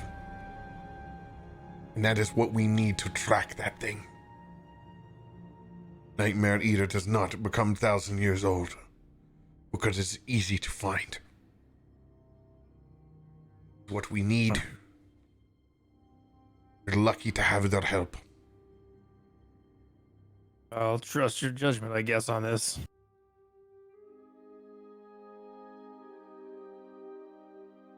Thank you. Anybody else have any items that they need to be cleared? I think I have a magic item D. Got an eye somewhere in here, I'm sure. Jokes. I got jokes all day. Roll. That was my F and H, right? That was your F and H. Oh, you had an H? I had G. I had F and No, G. I had F and H. Go ahead and re-roll a 1d10. Get ready to do the same as well, Ruby. 6.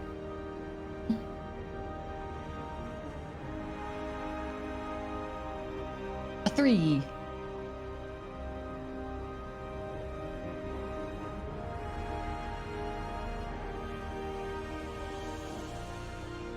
This is like getting bonus fast food in your bag. I love Yeah. that. Free fries. Let's go. Jesus, your roll was what, Mud? 6. Like when Five Guys just dumps the extra fries in the bag. That's the best.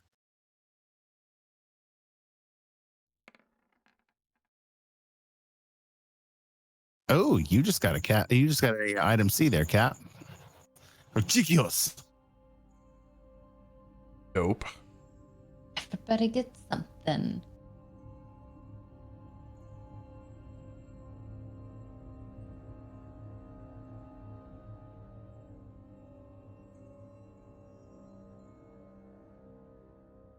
What the fuck is that? That's what she said. Sounds like it's a good item then.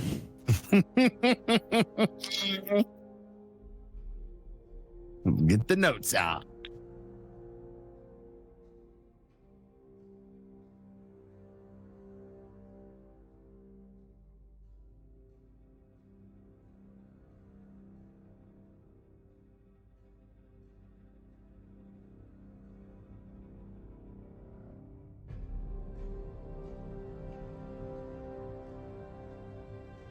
This will be good. Or terrifying. Or something really weird that we just don't know how to use. So many options. I can't remember. Is this the Dr. only campaign that doesn't have a deck in it? No, I have a deck, Yeah. remember? Oh, yeah, you have a deck. I've got a deck. Friday's the only campaign that doesn't have a deck in it. Yet. Eris the possum's going to get it. At random times, he's just going to waddle out with a card in his mouth. This is nutty. He hands you a small candle. He takes off the top of the shelf. Runes carved in the side of it. It's swirling with reds and purples.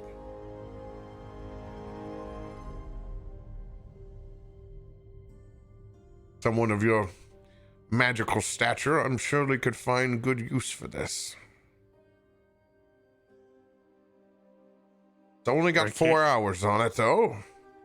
For a candle? Be diligent. While lit, this candle shines dim light in a 30-foot radius. Any creature within that light whose alignment matches that of the candle Makes attack rolls, saving throws, or ability checks with advantage. So since we do not run alignment, this is your party. In addition, first level spells that are prepared can be used without expending spell slots. By everybody in the effect or just by me? Everyone, which will be your party.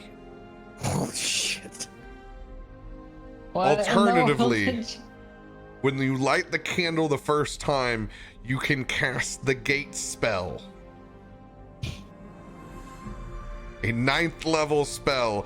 Doing so instantly destroys the candle.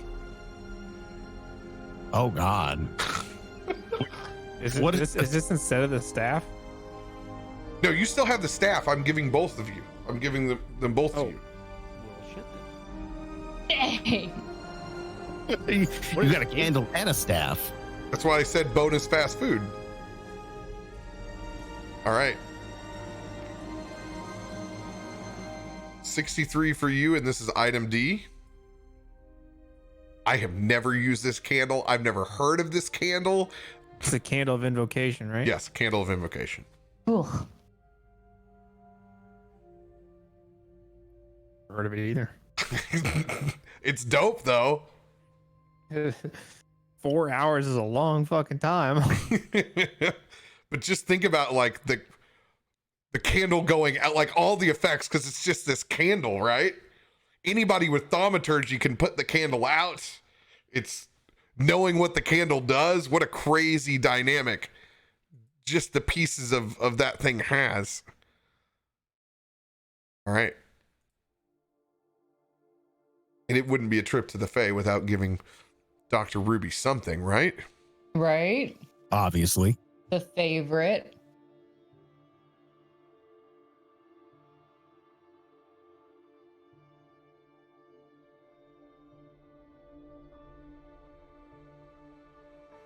And hopefully the VOD will catch up.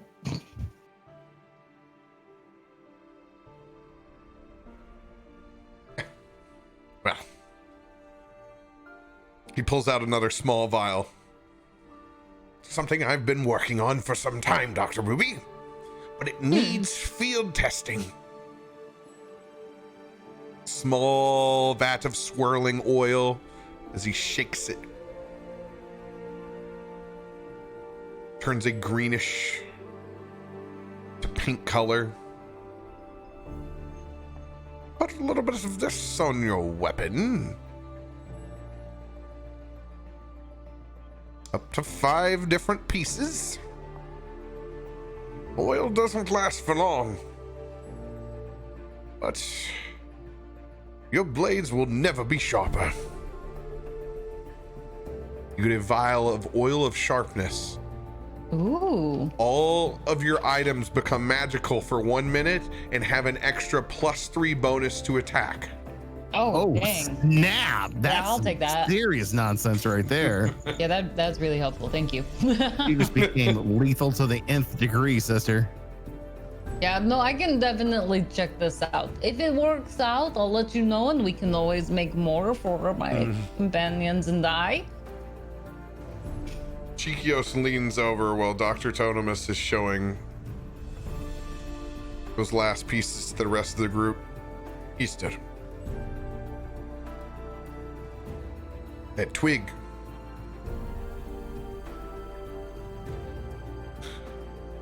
If shit hits the fan, you can point that son of a bitch at something like it's a musket. Say the one that's in my armor right now is like a black powder weapon. It's more than a black powder weapon.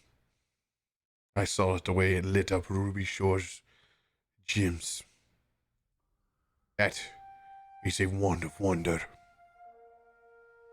You currently are in possession of a wand of wonder.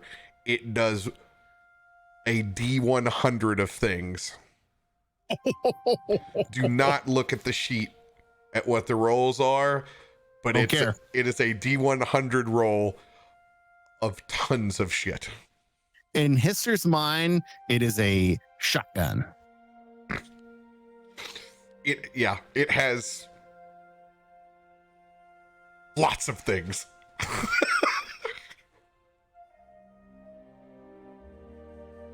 God help us all. And it's a Renner. It's a renter. It's a Renner. I'm used to renters. Oh, God help us all.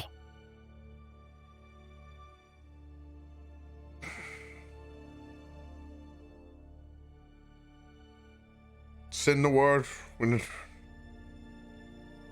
coast is clear. And we will come for Vincent. If nothing is left, but what you are able to salvage, and that will be fine too. Thank you. You do not necessarily have to help my old friend. And I appreciate that. We go slug hunting in a lot of places, but this one means something to me.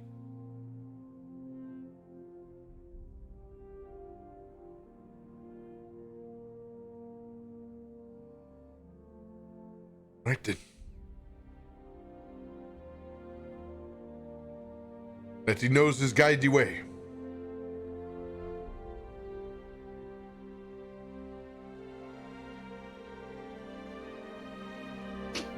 With those rolls, you're able to pack up and head out into the FEY. Making clear course as you journey from what is twilight into gloam. As you can see the change from eternal sunset to near darkness. Only moonlight and fireflies lighting the scene. The sounds of different creatures around you. A different experience than when you headed to the Doctor's Hollow.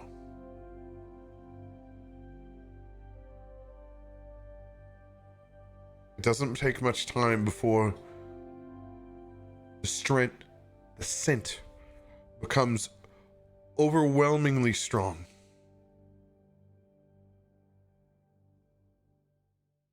The smell of rot is fresh in the air.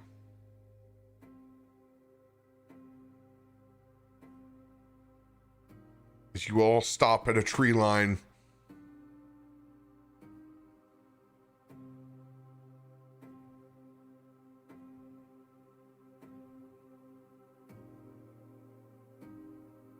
you can see patches of fireflies that line the way.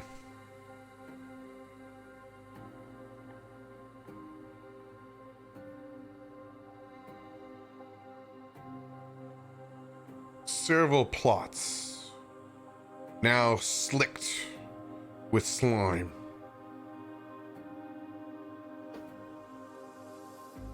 A series of trees that have fallen.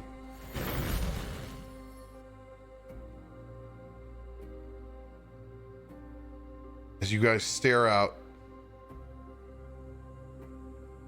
into a path.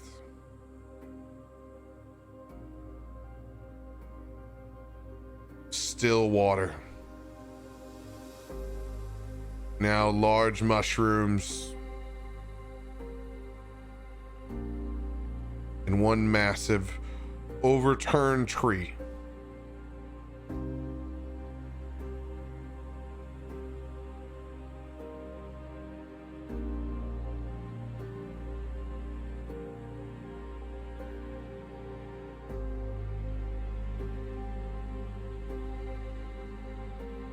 Guys stare out into this scene.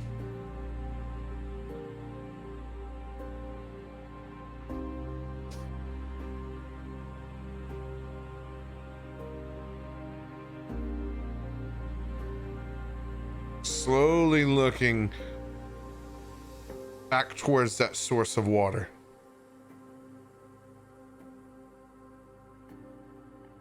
As you see the first few glimpses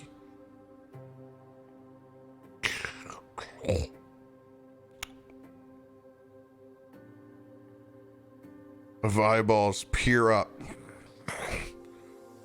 out of the rot.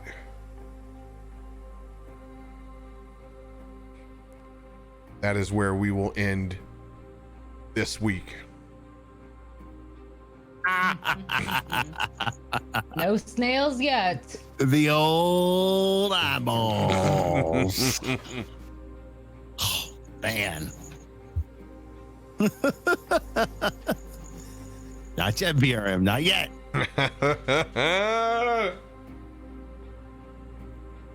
Oh, this map is gorgeous, dude.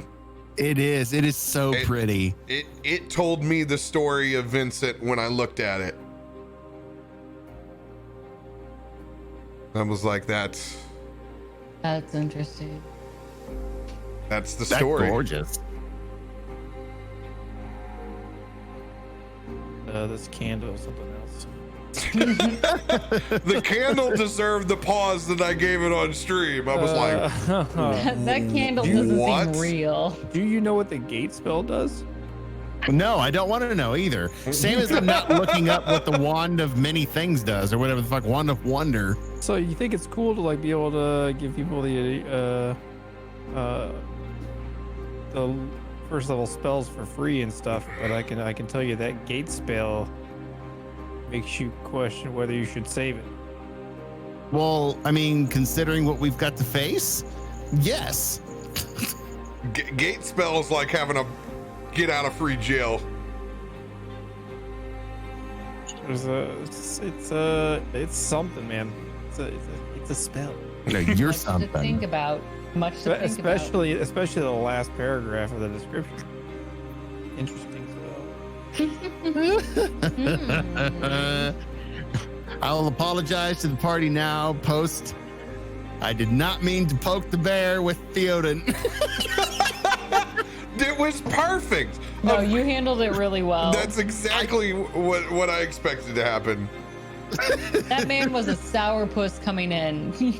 Yeah, I mean, Histor gave him a shot and then realized that he might have screwed up. It's like, oh, I just crap. like, This is what I was talking Keep about. digging this hole. you're like talking to this guy after we'd already talked about not talking to him, and I was like, oh yeah, I'm definitely giving him shit for this. Yeah, and I was the one who's like, all right, let's just play this cool. We'll let Cheekios take the lead. And no.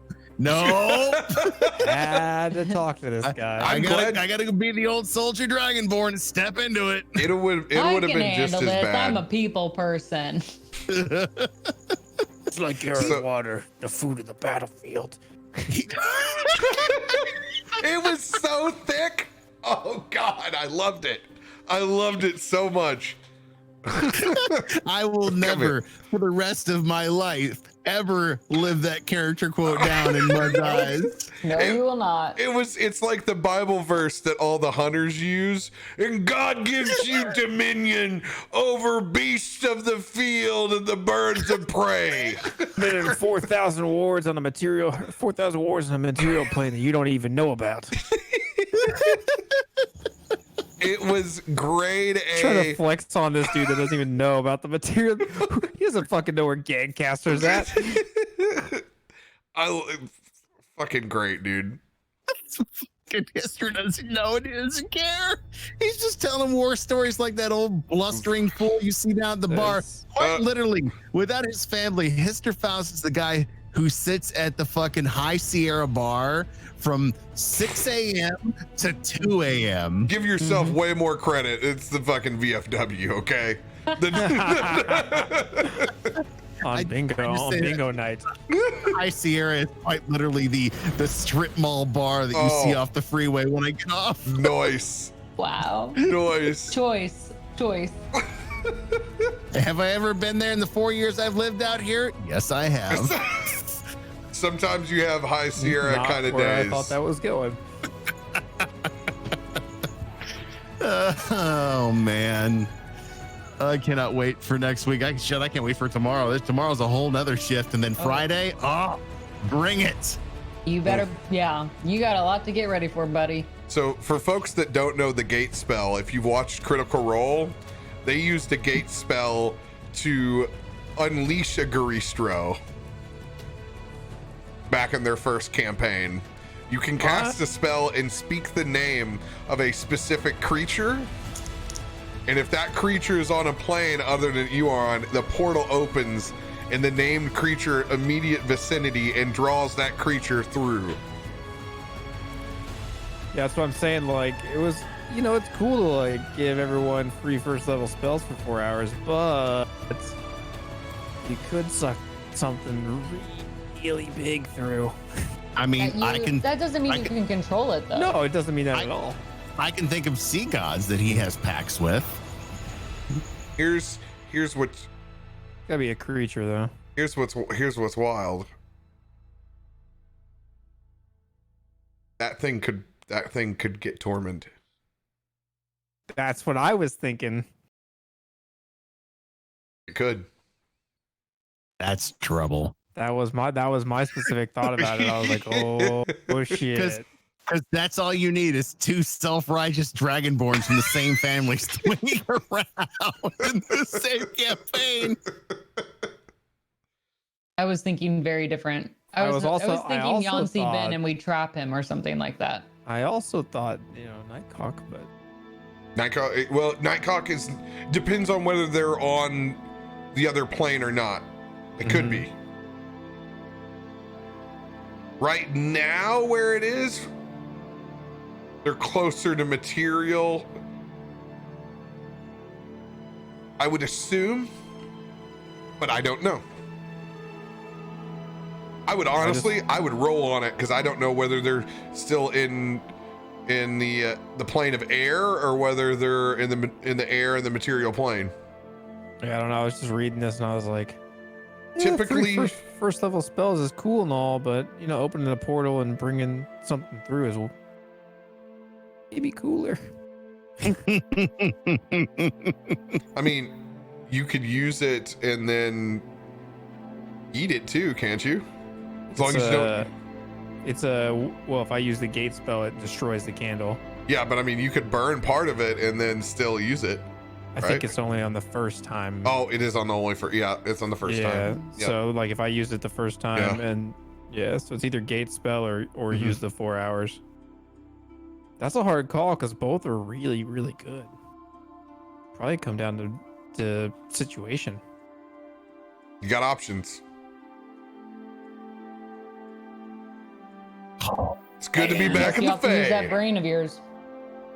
I'll just bring back. How about I just bring back that cloud demigod? Unleash the cloud. Oh my god! It's Spanish. I'll just bring it right back. Bring back the wind Zendikon. Get out of here. You guys want to level up, right? We could get some XP by fighting that thing. Why don't you just bring back the Dracolich at this point? I mean, he wiped out of existence, not on a different plane. Existence is only a plane away. Truth. Ah, yes.